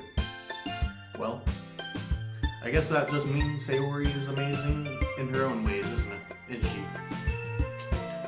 You could say that. She might be an airhead, but sometimes it's weirdly suspicious that she knows exactly what she's doing. I see. Take good care of her, okay? I would hate to see her get herself hurt. That makes two of us. You can count on me. Monika smiles sweetly at me, causing my stomach to knot. Such a genuine person really does make a good president, regardless of what she says. If only I could get the chance to talk to her a little bit more. Okay, everyone. It's just about time for us to leave. How did you all feel about sharing your poems? It was a lot of fun. Well, I'd say it was worth it. I was alright. Well, it was alright. Well, mostly. Billy Potato, how about you? Yeah, I'd say the same. It was a neat thing to talk about with everyone. Awesome. In that case, we'll do the same thing tomorrow. And maybe you'll learn something from your friends too. So your poems will turn out even better. I think to myself, what a wonderful world. I need to learn a little bit more about the kinds of poems everyone likes. With any luck, that means I can at least do a better job in impressing those I want to impress. Wink, wink, wink. I nod to myself with newfound determination. Billy Potato, ready to walk home? Sure, let's go. Sayori beams at me. It truly has been a while since Sayori and I have spent this much time together. I can't really say I'm not enjoying it either. Sayori, about what happened earlier. What do you mean? You know, between Yuri and Natsuki? Does that kind of thing happen often? No. That's really the first time I've seen them fight like that. I promise they're both wonderful people. You don't hate them, do you? No, I don't hate them. I just wanted your opinion, that's all. I can see why they make good friends with you. Phew. You know, Elite Potato, it's nice that I get to spend time with you in this club. But I think seeing you get along with everyone is what makes me the happiest. And I think everyone really likes you too. That's... Every day is going to be so much fun. It looks like Sayori still hasn't caught on to the kind of situation I'm in. Sure, being friends with everyone is nice, but does it really need to stop there? We'll just have to see what the future holds, Sayori. I pat Sayori on the shoulder. I say that more to myself than her, but it's easy to use Sayori as an internal monologue sometimes. Okay, yeah, let's do this. Here we go. We got time, dance, COVID, tragedy, philosophy, melancholy, eternity, color, vanilla, unending. Dance. Valentine, pink, anxiety, analysis, adventure. Okay, we'll go with pink. Scars, ocean, ambient, pain, ocean. Oh, crucial. Wonderful. Lollipop, give me. Hope. Extreme, holiday, dark, captive, forgive, calm, joy, love, forgive.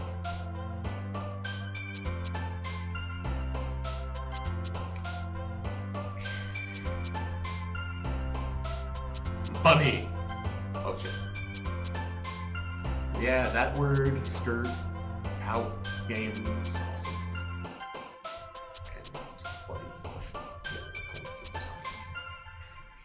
sunny. I think the goal of this game is trying to get closer to the girls, but you know, I'm just doing my own thing. That's all I always do. Let's go giggle. Dream.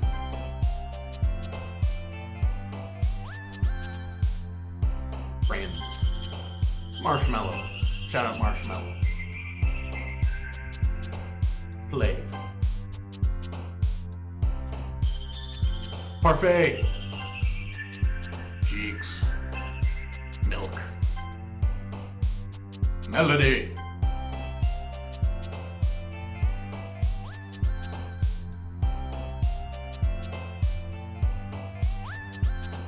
This one's a hard one. Passion. Intellectual. Party.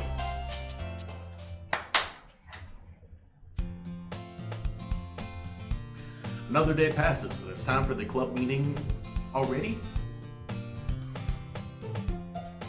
I've gotten a little bit more comfortable here over the past couple days. Entering the club room, the usual scene greets me. Hi, Elite Potato. Yo, Sayori! Looks like you're in a good mood today. Hey. I'm just still not used to you being in the club, that's all. I see. That's pretty simple to get you in a good mood. But I guess it's always the simple things with you anyway. Speaking of which, I'm kinda hungry. Will you come with me to buy a snack? No thanks. That's not like you at all. I have my reasons. Why don't we take a look at your purse, Sayori? Why that, all of a sudden? No reason, really. I just wanted to look at it. Ah. Sayori nervously retrieves her coin purse. She fumbles with a latch to get it open. Then she turns it upside down and lets its contents spill onto the desk. This is a little odd. Only 2 small coins fall. Aha! I knew it. I can see right through you, Sayori. That's not fair. How did you even know? It's simple. If you had enough in the first place, you would have bought a snack before coming to the club room. So either you're not hungry and wanted an excuse to take a walk, or you planned conveniently, forgot to spend your money so that I would lend you some. Yes. But there's one more thing. You're always hungry. And so, that only leaves one option. What? I give up. Don't make me feel guilty. If you feel guilty, that means you deserve to feel guilty. Ha ha. Yuri suddenly giggles.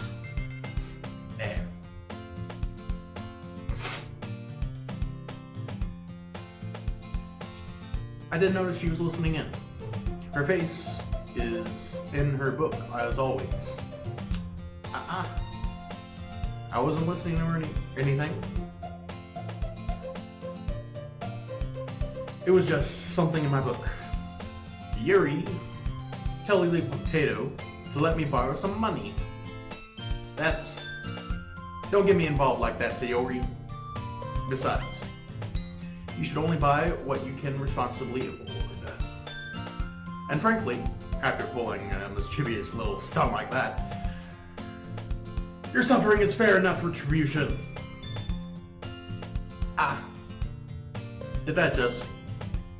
I didn't mean that. I got too absorbed in my book.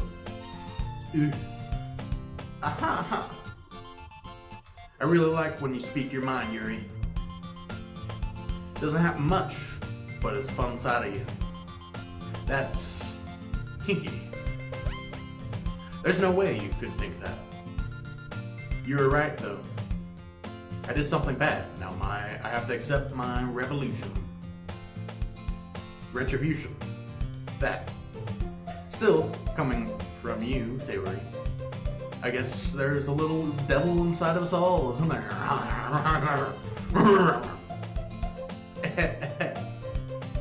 Don't let her fool you.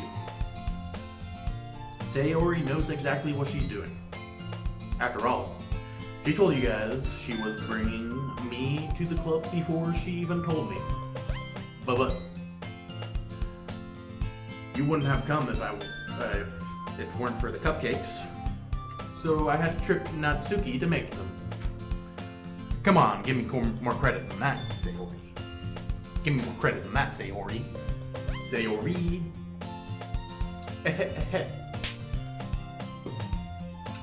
Did she just get a slap on the cheeks?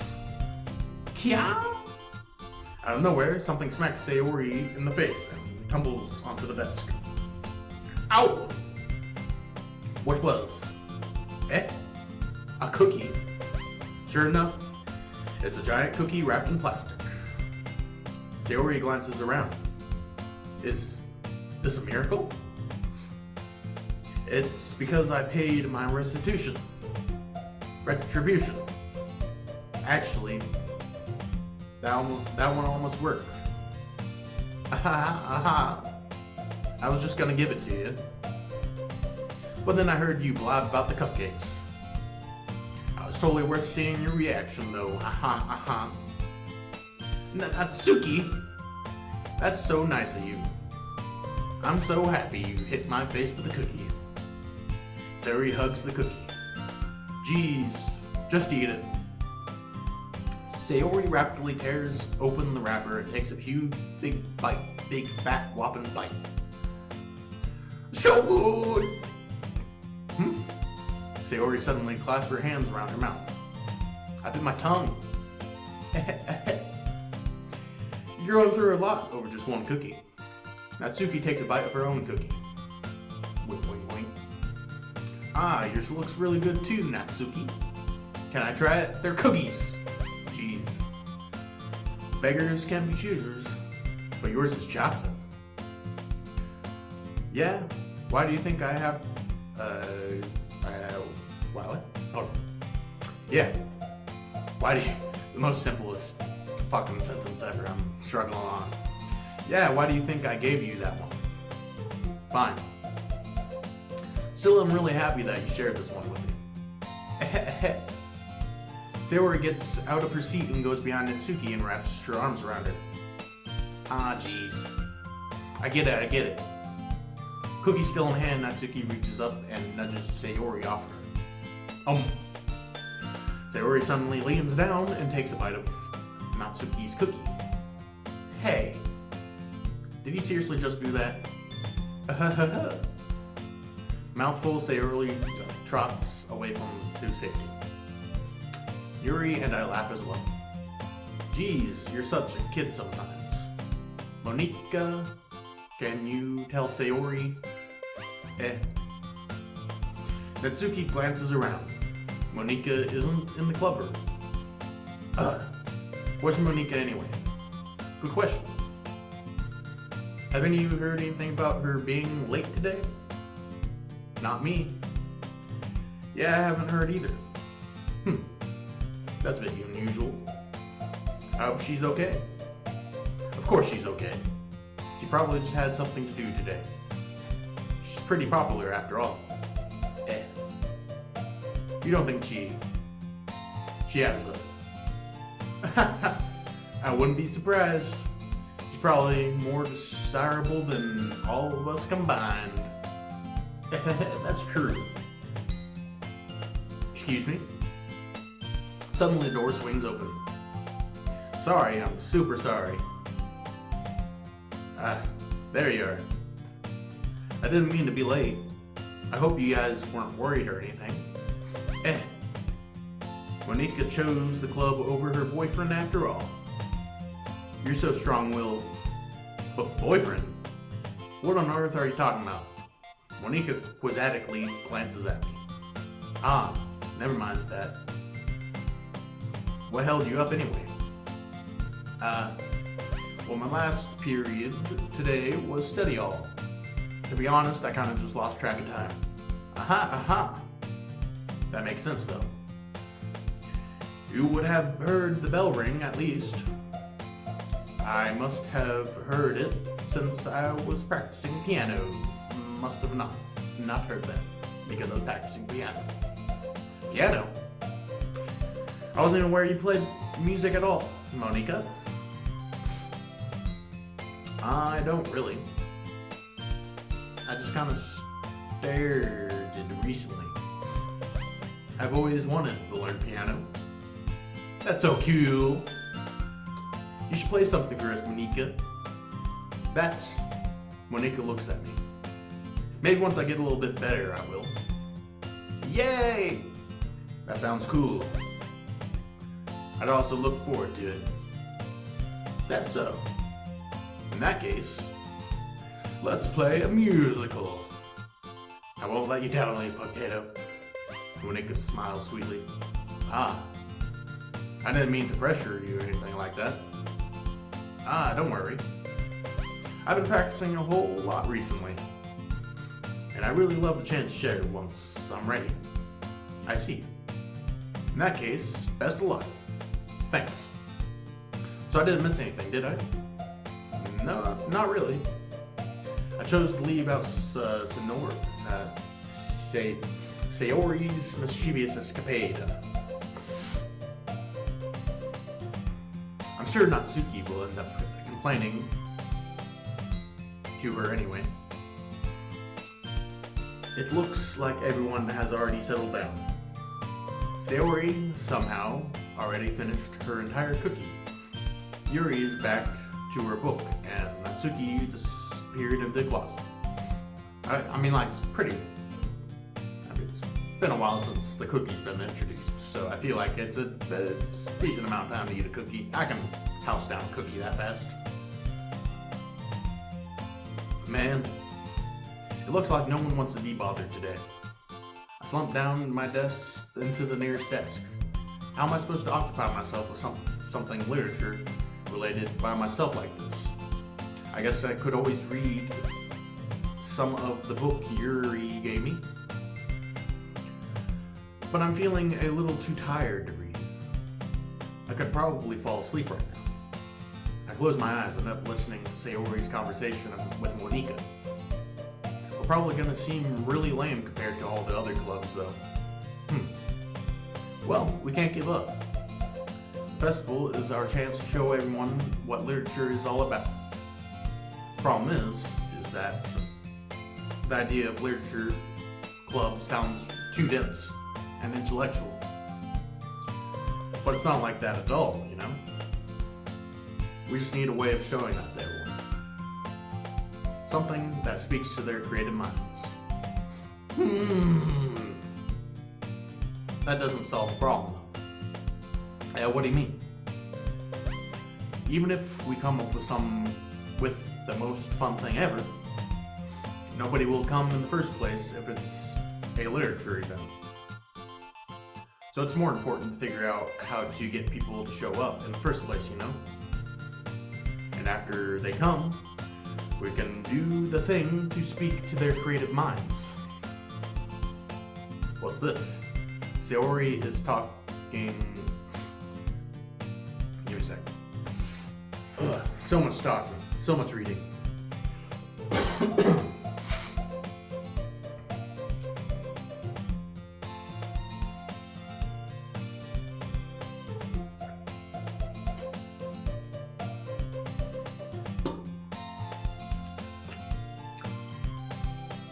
I ran out of water too.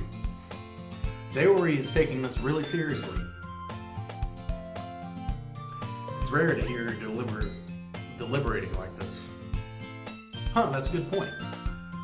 In that case, do you think food will do the trick? What kind? Ah, well, I guess we could. Cupcakes! Good thinking. Natsuki would love to do that. Oh, you're right. Natsuki makes the best cupcakes. That works out perfectly. That wasn't why you suggested it? Cupcakes speak to my creative tummy. Cupcakes it is, then. I'm hungry.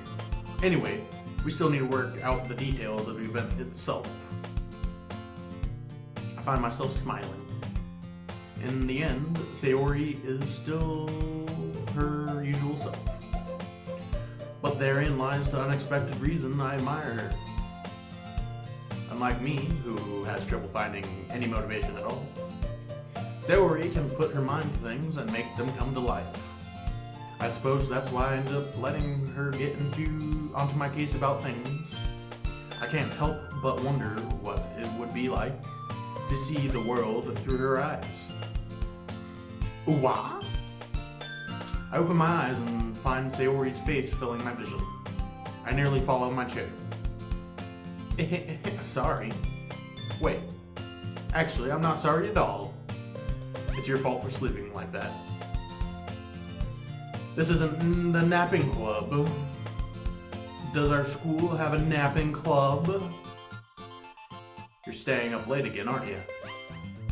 Now that you're in a club, you're gonna have less time for anime, you know? You'll need to get used to it.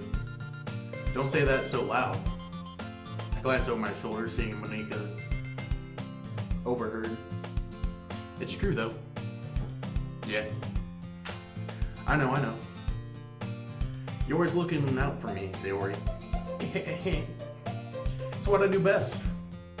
That's the problem. What about you? You look out for me better than I could look out for than you could look out for yourself. You're still oversleeping every day, aren't you?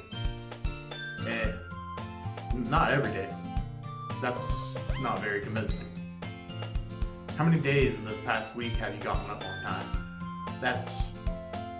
It's a secret. I knew it. Come on. At least give me the benefit of the doubt. I can't even do that. Look, Sayori, it's written all over you, all over your face, everywhere. It's everywhere. It's all over you. Sayori glances around at herself. How is it written all over me? You were clearly in a rush this morning. Look, your hair is sticking out all around here. I run my fingertips down the side of Sayori's hair, trying to straighten it out. Man, you really need a brush for this. My hair is just really hard to get right. I won't fall for that. There's more than just your hair. Look, your bow isn't straight either. There's a toothpaste stain on your collar right here. I tried to wipe it off the stain with my finger, but nobody would ever notice that. Of course they would. Nobody's gonna tell you about it because they don't want to embarrass you. Fortunately, I don't really care about that. Hey, you meanie. And you don't give your razor button up. You don't even keep your razor buttoned up. Seriously, Sayori, why do you think you don't have a boyfriend yet? That's super mean. That is kind of mean. Sorry, but you'll thank me later. I start to button your blazer from the bottom. Once you see how much better it looks, you'll change your mind. This is so funny. What is? Well, I was just thinking about how weird it is to have a friend who does these kind of things. Don't say that. You'll make me feel weird about it, stupid. Dummy. It's okay though. I'm happy we're like this. Aren't you? I guess. Hey, be careful. The button might come off. Why is this one of the ones so hard to close? I struggle to fully close the button near her chest. Is it because of big bugongus boobies?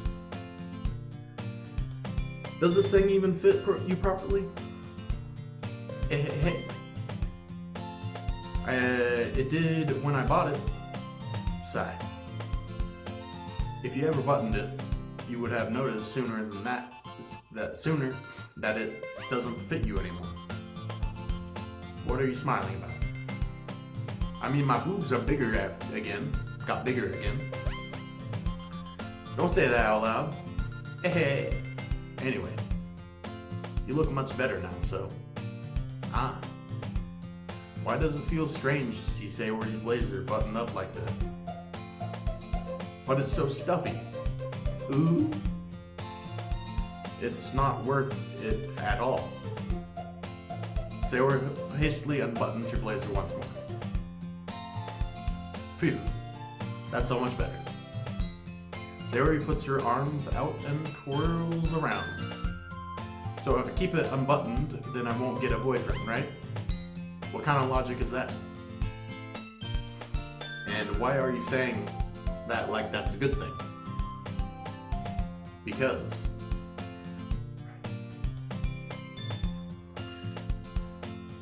if I had a boyfriend, then he wouldn't even let you do things like this. And you take care of me better than anyone else would anyway. So that's why I keep it unbuttoned. Stop saying all these embarrassing things. I didn't say anything embarrassing. Jeez. Well, anyways, just focus on trying to wake up a little earlier. Only if you focus on getting to bed earlier. Fine, fine. It's a deal. I guess we really are better at taking care of each other than we are taking ourselves care of. Yeah, I guess so, huh? Maybe so. Maybe you should come wake me up this morning. In the morning. You're doing it again, Sayori. But I was joking that time. Man, it's impossible to tell with you sometimes. Okay, everyone. Hey. Monika suddenly calls out. Why don't we share the poems we wrote now? Yay. Elite Potato, I can't wait to read yours. Yeah, same. I fail to sound enthusiastic, but Sayori still trots away to retrieve her poem. We'll just go in order. Sayori. Oh my goodness. This is so good, Elite Potato. I love it. Especially after yesterday's poem. Yesterday's poem. You're too honest sometimes, Sayori. No, but really. I want to put this on my wall. Can I? Sayori. You must be seriously overacting. I'm not a good writer at all. Honestly, I have no idea what I'm doing. Well, maybe that's why. Because I have no idea what I like either. Jeez. I'm sure Yuri's opinion has to be a little more constructive than this. Maybe even Natsuki's. Are you sure you don't, wait. Are you sure you don't like it just because I wrote it? Huh? Well, I'm sure that's part of it. I think I understand you better than a lot of other people, you know? So when I read your poem, it's not just a poem. It's a Elite Potato poem. And that makes me feel extra special. Like I can feel your feelings in it. Sayori hugs the sheet against her chest. You're so weird, Sayori.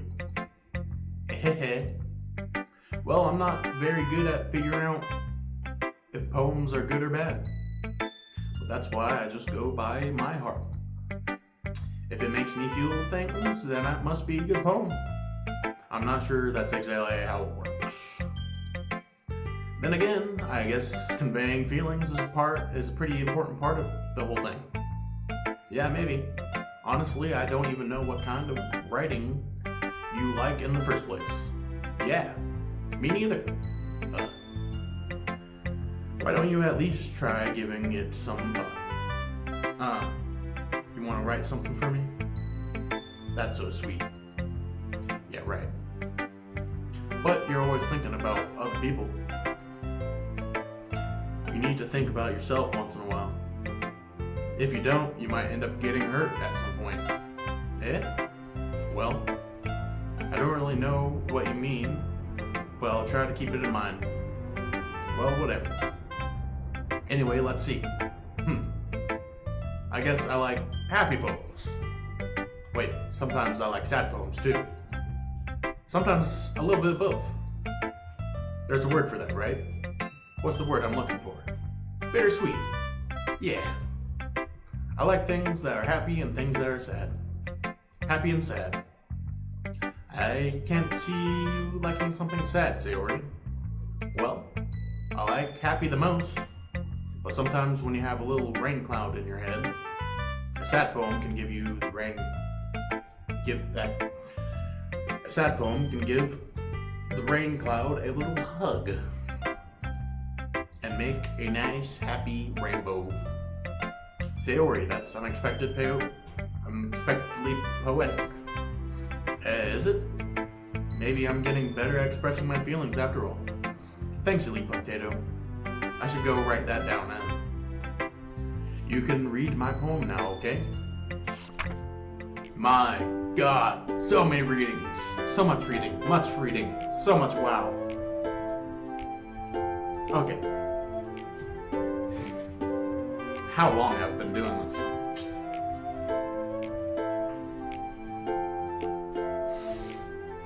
Bottles. I pop off my scalp like a lid of cookie jar. It's a little dark.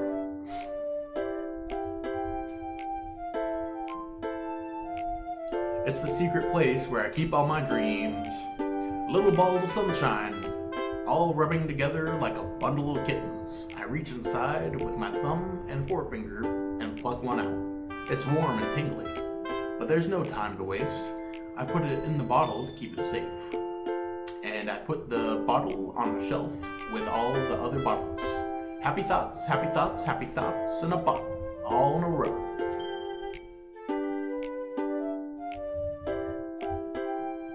My collection makes me lots of friends. Each bottle a starlight to make amends. Sometimes my friends feel a certain way. Down comes a bottle to save the day. She got a drinking problem, low-key.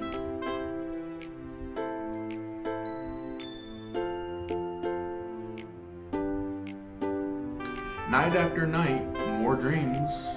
Friend after friend, more bottles. Deeper and deeper my fingers go. Like exploring a dark cave, discovering the secrets hiding in the nooks and crannies. Digging and digging, scraping and scraping. I blow dust off my bottle caps. It doesn't feel like time elapsed.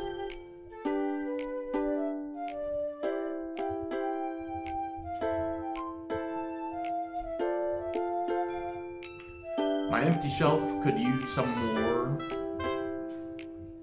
My friends look through my locked front door. Finally, all done, I open up, and in come my friends. In they come, in such a hurry. Do they want my bottles that much? I frantically pull them from the shelf, one after the other, holding them out to each and every friend, each and every bottle.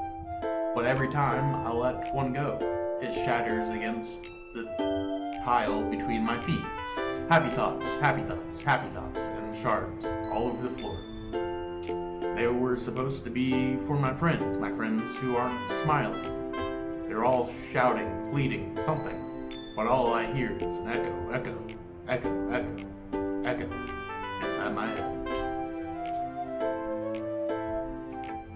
Holy crap! Sayori, did you really write this? Of course I did. Didn't I tell you yesterday I was gonna write one of the best poems ever? Yeah, but I mean, I didn't expect something like this coming from you. Monica taught me a whole lot, and I've been really in touch with my feelings recently. I see that. It's almost kind of creepy. Creepy? Well, not exactly. Maybe because I'm so used to you being cheerful. Well, never mind. I'm thinking too hard about it. The point is, it came out good, so you should be proud of it. Oh, thanks. I feel like this was meant to express. I feel like I was meant to express myself this way. It even helps me understand my own feelings a bit better. Writing is like magic. You've gotten pretty passionate about this, huh? I hope you keep it up. Yeah, writing's the best. I'm gonna keep writing until I die. Don't get ahead of yourself like that yet.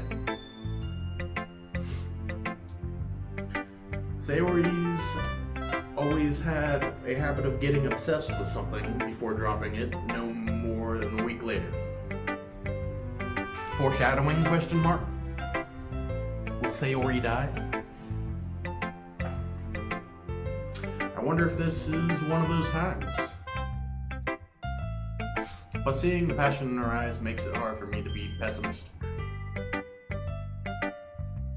Natsuki.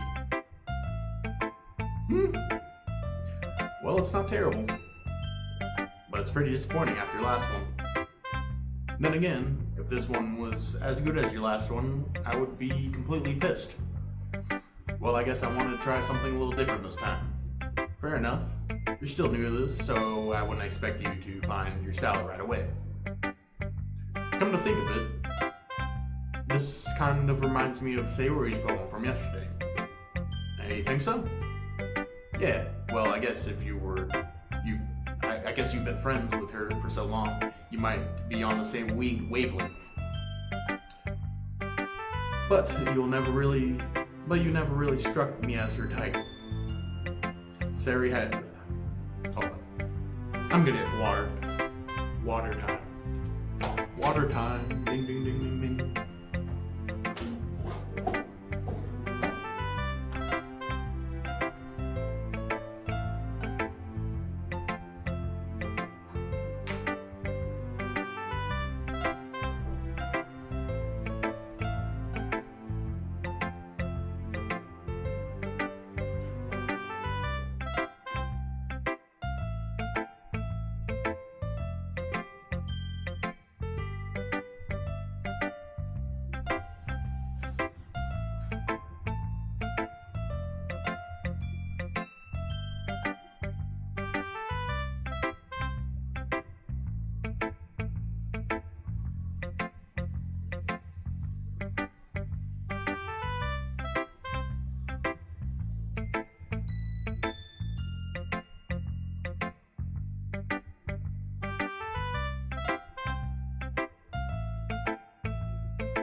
Sayori has a type all of a sudden? Well, I don't know, but honestly, how can someone fluffy spend so much time with someone like you? It's like she's dragging around dead weight. That was a little unnecessary. But think of it this way. If it weren't for me, she would probably just fly away like letting go of a balloon. You could say we each take care of each other in our own way. Whatever it is, I don't get it. Oh yeah, I guess I'm supposed to show you my poem. Here. Why are they getting longer? They're alright, but I mean, fucking God. I guess it is the literature club. Amy likes spiders. You know what I heard about Amy? Amy likes spiders. Icky, wiggly, hairy, ugly spiders. That's why I'm not friends with her. Amy has a cute singing voice. I heard her singing my favorite love song. Every time she sang the chorus, my heart would pound to the rhythm of the words. But she likes spiders. That's why I'm not friends with her.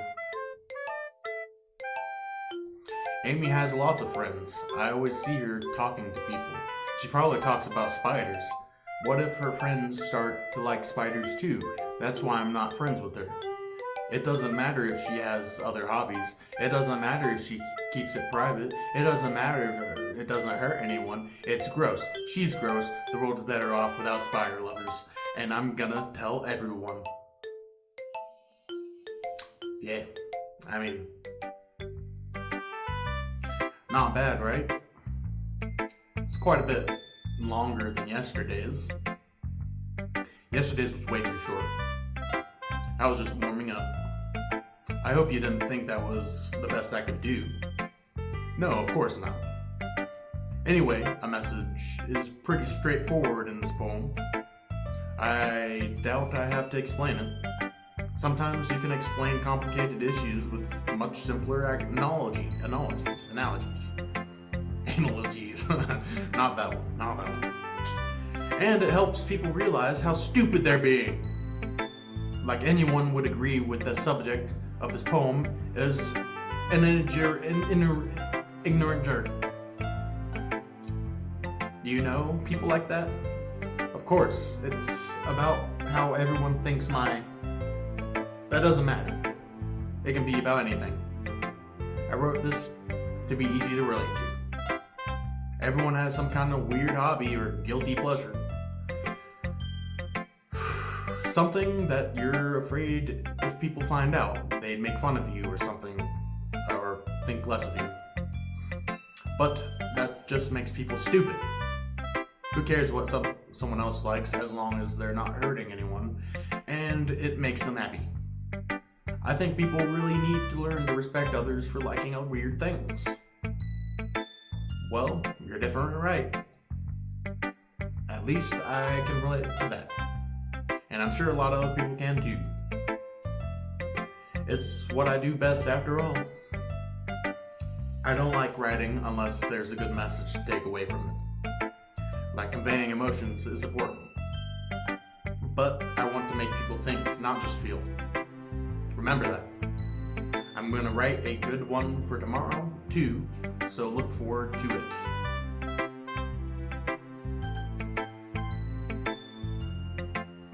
It's my turn. Let's see how it compares to yesterday.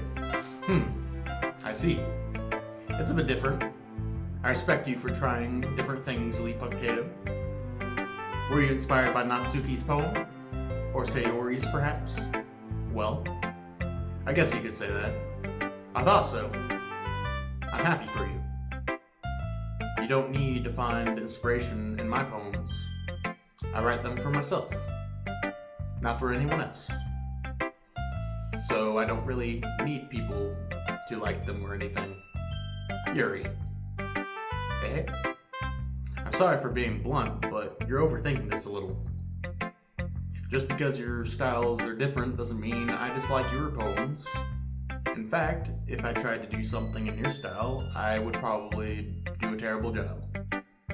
I see. I'm sorry. My stupid mind likes to do that sometimes.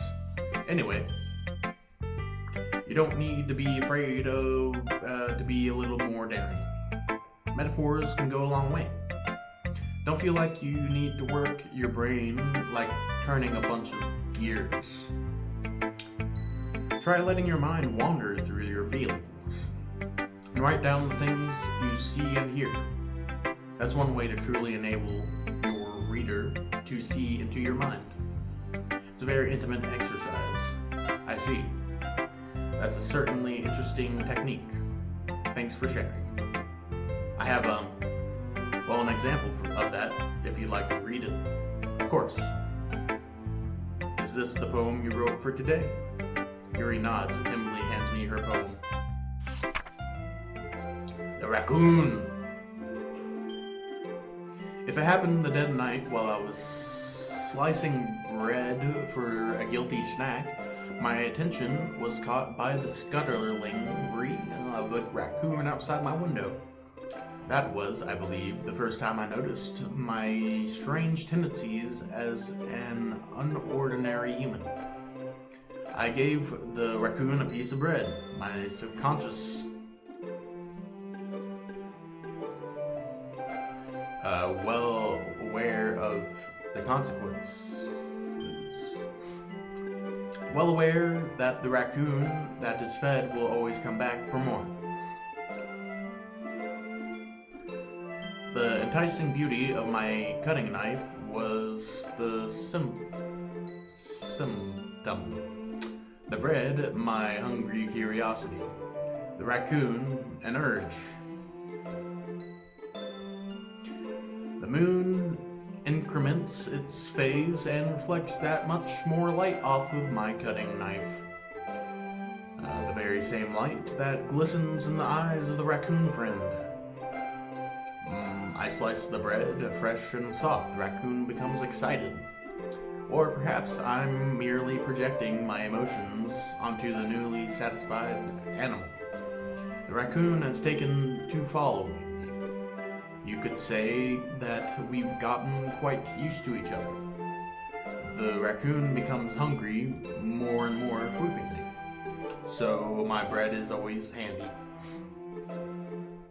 Every time I brandish my cutting knife, the raccoon shows me its excitement. A rushing of blood. Classic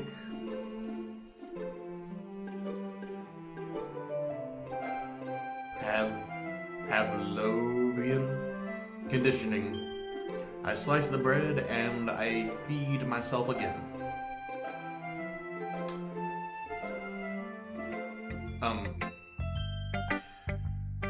I was a little more daring with this one than yesterday's. I can see that. It's a lot more metaphorical. I don't know if it's my fault, but I can't begin to imagine what this poem is about. That's right. It's a bit closer to my preferred writing style, using the poem as a canvas to express vivid imagery and convey emotions through them. Yeah, if I take it at face value, then I can't even figure out what it's supposed to mean. Well, I think it's about something that different people can relate to in their own ways. I wanted to express the way it feels for me to indulge in my more unusual hobbies. It's those sort of things I'm usually forced to keep to myself, so I sometimes enjoy writing about them. Oh, that's funny. Did Natsuki also write something about that? About someone being ridiculed for a strange interest? She did? Yeah. She was talking about how it doesn't matter what you're into as long as you're not hurting anybody. She's right. I mean, does she really feel that way? Yeah. Sounds like you two have something in common. Like that having in common. You have it in common. It's in common for you both. Both of you, that's common for you, okay? That's interesting. To me, she seemed like the kind of person that would make fun of my hobbies. But I suppose that's my fault for judging, isn't it? Please don't tell her I said that. Don't worry, I have no reason to. Okay. Well, thank you for sharing with me. After all, if I hadn't learned to embrace my own weirdness, I would probably hate myself. I might be ranting a little bit now, but I'm glad that you're a good listener. Monica. What is up, Monica? Hi again, Elite Potato. How's the writing going? Alright, I guess. I'll take that. As long as it's not going bad. I'm happy that you're applying yourself. Maybe soon you'll come up with a masterpiece. I wouldn't count on that. You'll never know. Want to share what you wrote for today? Sure, here you go. I give my poem to Monica. Alright. I like this one. Makes me think of something Sayori would like. Is that so? You and Sayori are really good friends, right? I wouldn't be surprised if you had those sorts of things in common. Ah, well, maybe good friends, but Sayori and I are actually really different. Well, that may be the case. But maybe there's also some similarities that you wouldn't expect. The way she talks about you, it sounds like the two of you really care about each other's well-being. Even if you show it in different ways, it ends up being more similar than you think. So I think that's the kind of vibe I get when reading your poems. You sure you're not reading into it too much? Aha, I could be. Oh gosh, I sound like Yuri. But in any case, your Sayori's writing has kind of a gentle feel to it. I can tell that she likes exploring with emotions like happiness and sadness. That be facts, though. Who knew that someone so happy would enjoy sad things too? Yeah, that's totally unexpected. Well, to each their own. And you shouldn't be afraid to experiment a little bit either. But anyway, you want to read my poem now? I like the way this one turned out. I hope you do too. Alright, let's take a look. Save me, the colors, they won't stop. Bright, beautiful colors, flashing, expanding, piercing, red, green, blue. An endless cacophony of meaningless noise. The noise, it won't stop. Violent, grating waveforms, squeaking, screeching, piercing, sine, cosine, tangent, like playing a chalkboard on a turntable, like playing a vinyl on a pizza crust. An endless poem of meaningless. Load me. Load me.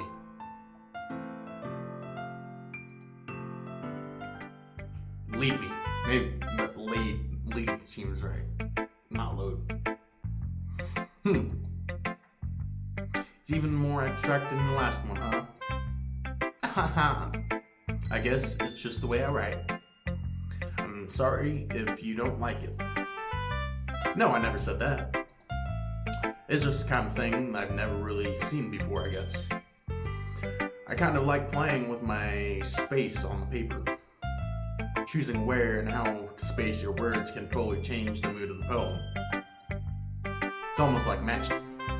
The way I wrote the lines really short makes it feel like they're trying to speak over the noise. I see.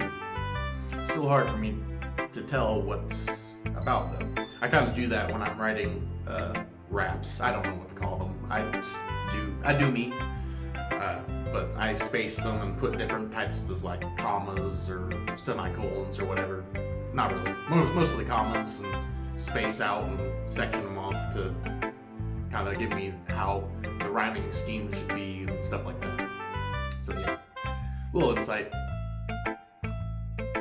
By the way, don't forget to subscribe to Elite Potato and my other stuff, Real Giant Dreams, JC Dogma. You'll find all the links. There's more that will slowly be added to it, but yeah. Okay, it's still hard for me to tell what it's about though. Aha! Sometimes asking what a poem is about isn't the right question. A poem can be as abstract as a physical expression of a feeling, or a conversation with the reader. So put it that way. Not every poem is about something. Anyway, here's Monica's writing tip of the day. Oh, here we go. Oh, golly. Sometimes you find yourself facing a difficult decision. When that happens, don't forget to save your game. You never know when you might need to change your mind. Is that just a tip of the game? I guess I'll save. I forgot. Damn, how long is this game, man? If it has save slots... Wait. It has this many save slots, and there's only been this many options for choices. how long is this, man? I might have to make a part 2.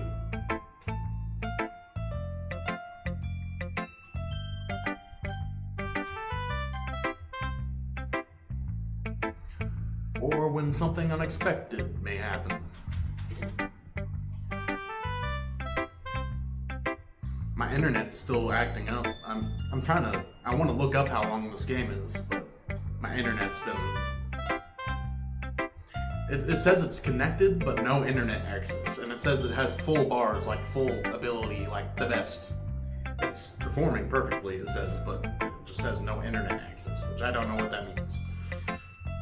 But it would be really nice to be able to Google how long this game is.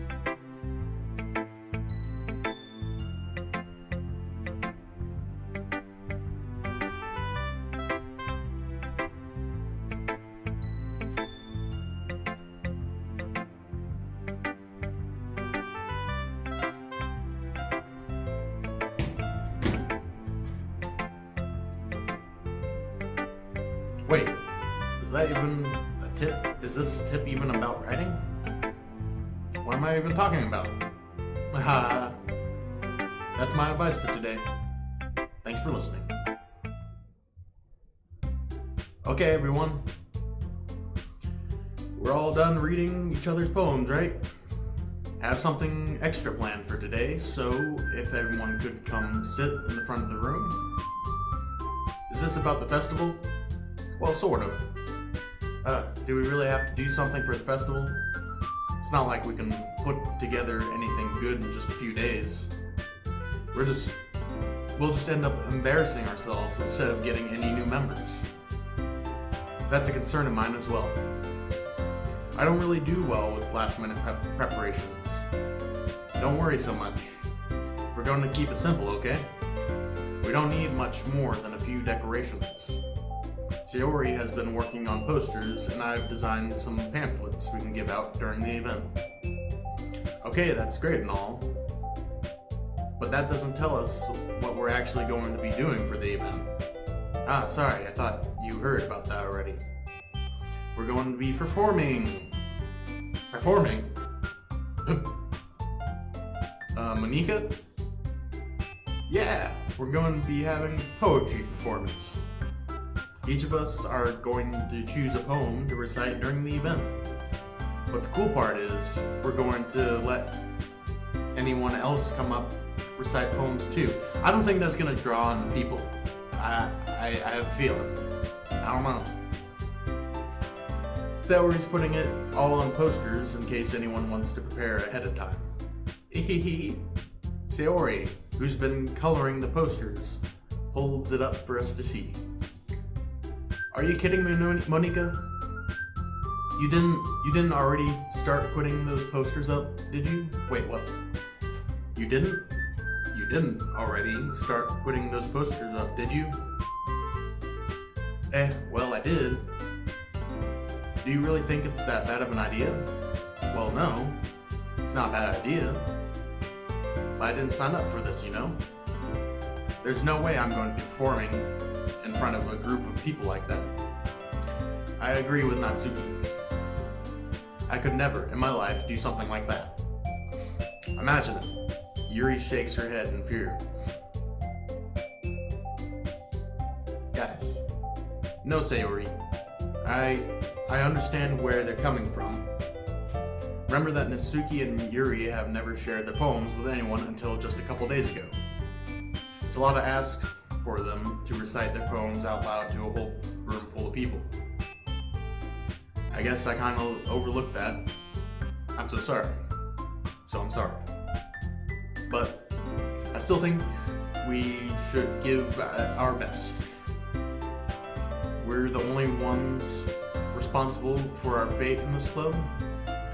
If we start the event and each put a good performance, then it will inspire others to do the same. And the more people who perform, the better we'll be able to show everyone what literature is all about.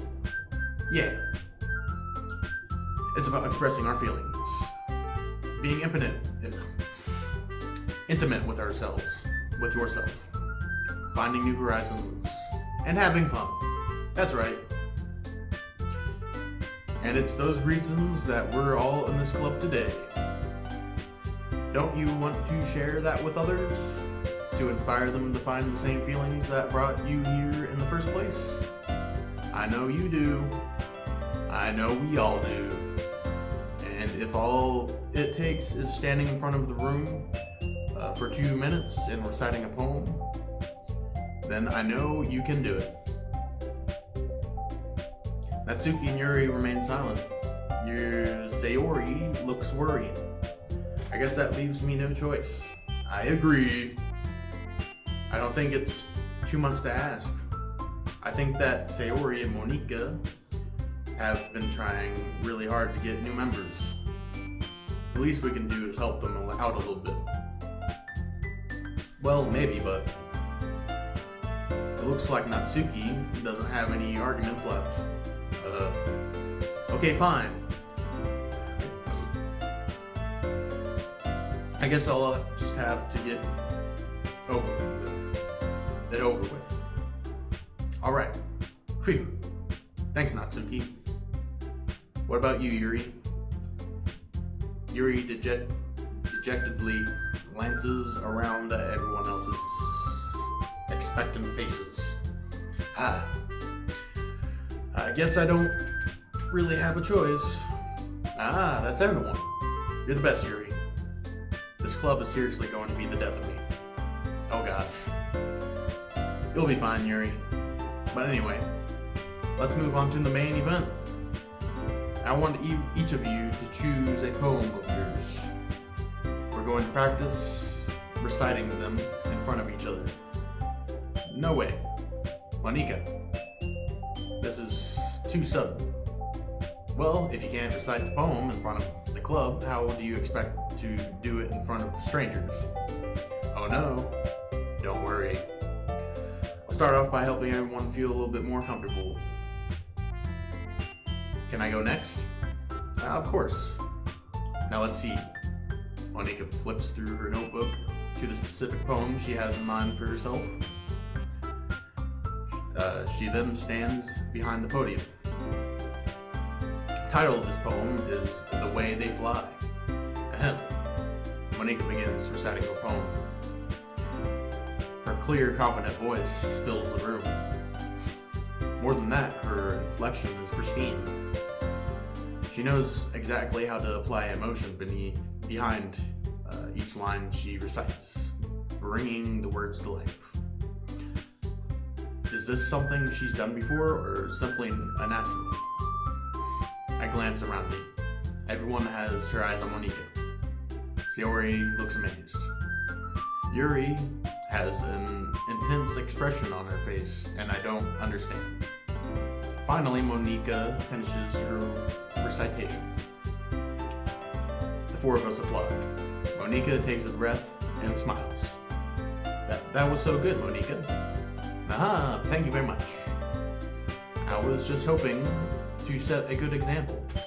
Are you ready to go next, Sayori? I'll go next. Oh, wow? Yuri fired up all of a sudden? Yuri clutches a sheet of paper between her hands and stands up. Keeping her head down, she walks quietly over to the podium. This poem's called... Yuri anxiously glances at each of us. You can do it, Yuri. It's called After Image of a Crimson Eye. Yuri's voice shakes as she starts to read the poem. Just a moment ago, she practically refused to do this. Why is she suddenly putting in so much effort? As Yuri gets past the first couple lines, her voice changes. It's almost like what happened when Yuri gets absorbed into her books. Her quivering words transform into sharp syllables of a fierce, confident woman. The poem is full of twists and turns in its structure, and that she enunciates with perfect timing. This must be a rare glimpse into the whirling fire Yuri keeps concealed inside her head. Suddenly, she's finished. Everyone is stunned. Yuri snaps back to reality. Oops. Spaghetti.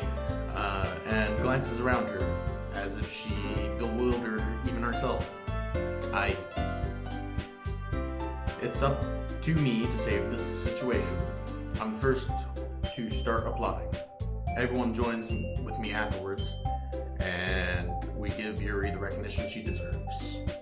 It's not that we didn't want to applaud her for her, but we were caught so off guard that we must have forgotten. As we applaud, Yuri holds the poem to her chest and rushes back to her seat. Yuri, that was really good. Thank you for sharing. Looks like Yuri is down for the count. Okay, I guess I'm next then. Sayori hops out of her chair and cheerfully walks to the podium. This one's called My Meadow. Sorry, I giggled. Hee. Sayori, it's a lot harder than I thought. How do you guys do it so easily? Try not to think of it like you're reciting to other people. Imagine you're reciting it to yourself, like in front of a mirror or in your own head. It's your poem, so it'll come out the best that way. I see. Okay then. Sayori begins her poem. Somehow it feels like her soft voice was made for a perfect match. It's a perfect match. The poem isn't aimlessly cheery like Sayori is. It's serene and bittersweet. If I were to read this on paper, wouldn't think much of it. But hearing it come from Sayori's voice almost gives it a whole new meaning. Maybe this is what Sayori meant when she said she likes my poems. It's like I get to reach more deeply to someone I thought I knew through and through. Sayori finishes and we applaud. I did it! Good job, Sayori. Even Lee Potato liked it. I guess that's a good sign. What does that even mean? It came out nicely, Sayori. The atmosphere of the poem fit you really nicely. But it might be that other poems wouldn't work quite as well with that kind of delivery. I don't really understand. In other words, I've seen poems of yours where that sort of gentle delivery wouldn't work as well. They might need a little more force behind them, depending on what you're reading. Oh, I know what you mean. I've been practicing for that kind of thing. It's just embarrassing to do it in front of everyone. Hey. Then next time I'm going to make you pick a poem that challenges you a little bit more. We don't have much time before the festival, you know. Okay. Now, who's next? Natsuki? Don't make me go before Elite Potato. It's not like that I can compare to you guys anyway. Might as well let Elite Potato lower everybody's standards a little before I have to do it. Natsuki, it's fine. Might as well get it over with. But it's not like I have much to select of what to read. I'll just have to go with what I wrote for today. I stand up and step in front of the podium. Everyone has their eyes on me, making me feel terribly awkward. I recite my poem. Since I'm not exactly confident in my own writing, it's hard to put energy into it. Despite that, once I finish, I receive applause anyway. Sorry, I'm not really good at it as everyone else. Don't worry about it so much. I think it's less about your abilities and more about your lack of confidence in your writing. That's something that'll improve over time, though. Yeah, maybe. Alright then. That just leaves you, Natsuki. Yeah. I'm going. Natsuki begrudgingly gets out of her seat and makes her way to the podium. The poem is called... Why are you looking at me? Because you're presenting. Anyway, the poem's called Jump. Natsuki takes a breath. Once she starts reciting the poem, her sour attitude disappears a little. While she's still a little unenthusiastic, her poem has a rhythm and rhyme to it. It's Natsuki's trademark style. it works surprisingly well when spoken aloud. The words feel like they bounce up and down, as if giving life to the poem, or they're jumping. Natsuki finishes, and everyone applauds. She huffs back to her seat. That wasn't so bad, was it? Easy for you to say. You better not make me do that again. Oh well. Do you at least feel prepared enough to recite a poem in front of other people? I mean, doing it in front of other people will be way easier. I can put on whatever face I want for other people. But when it's just my friends, it's just embarrassing. That's a surprise, Natsuki. I think it would be the other way around for me.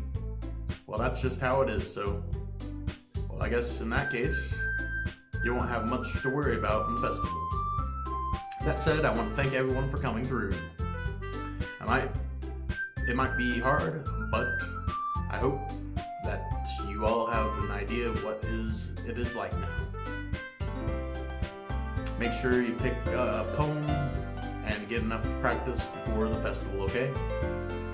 I'll be making pamphlets, so let me know ahead of time what you'll be reciting. Jeez. You should probably find some other poem to recite instead. That's fine too. It doesn't have to be your own. I'm already pleasantly surprised that you're putting in all this effort for the club. It makes me really happy. Oh yeah, no problem. Okay everyone, I think that's about it for today. I know the festival is coming up, but let's try to write poems for tomorrow as well. It's been working out really nicely so far, so I'd like to continue that. As for the festival, we're finishing planning tomorrow, and then we'll have the weekend to prepare. Monday's the big day. I can't wait. I can do this. I can do this. Alright. I stand up. There's no way I'll be able to find the same enthusiasm as Sayori or my Monika, but I'll do my best to get through it. If it's for the sake of the club and impressing Monika, and then I'll have to do my best. Ready to go, Sayori? Yep. Look at you two always going home together like that. It's kind of adorable, isn't it? Hey, geez, you guys. Don't make such a big deal out of it. It must be a little nice, though. Well, how am I supposed to respond to that? It's okay, Leaf Potato. You don't have to say it. Whatever. Let's go already. I walk home with Sayori once more. Even though it's been a few days, a lot of things have already changed. But today, Sayori is being a little quieter than usual on the way home. Hey, Sayori. Sorry, I was spacing out. You do that sometimes. Ah, no wonder. I was thinking about something from earlier. I like how we get to... Sayori fumbles with her words. So let's just say that one day, Yuri asked to walk home with you. Huh? What would you do? What kind of question is that? You're kind of putting me on the spot here. Hey. Well?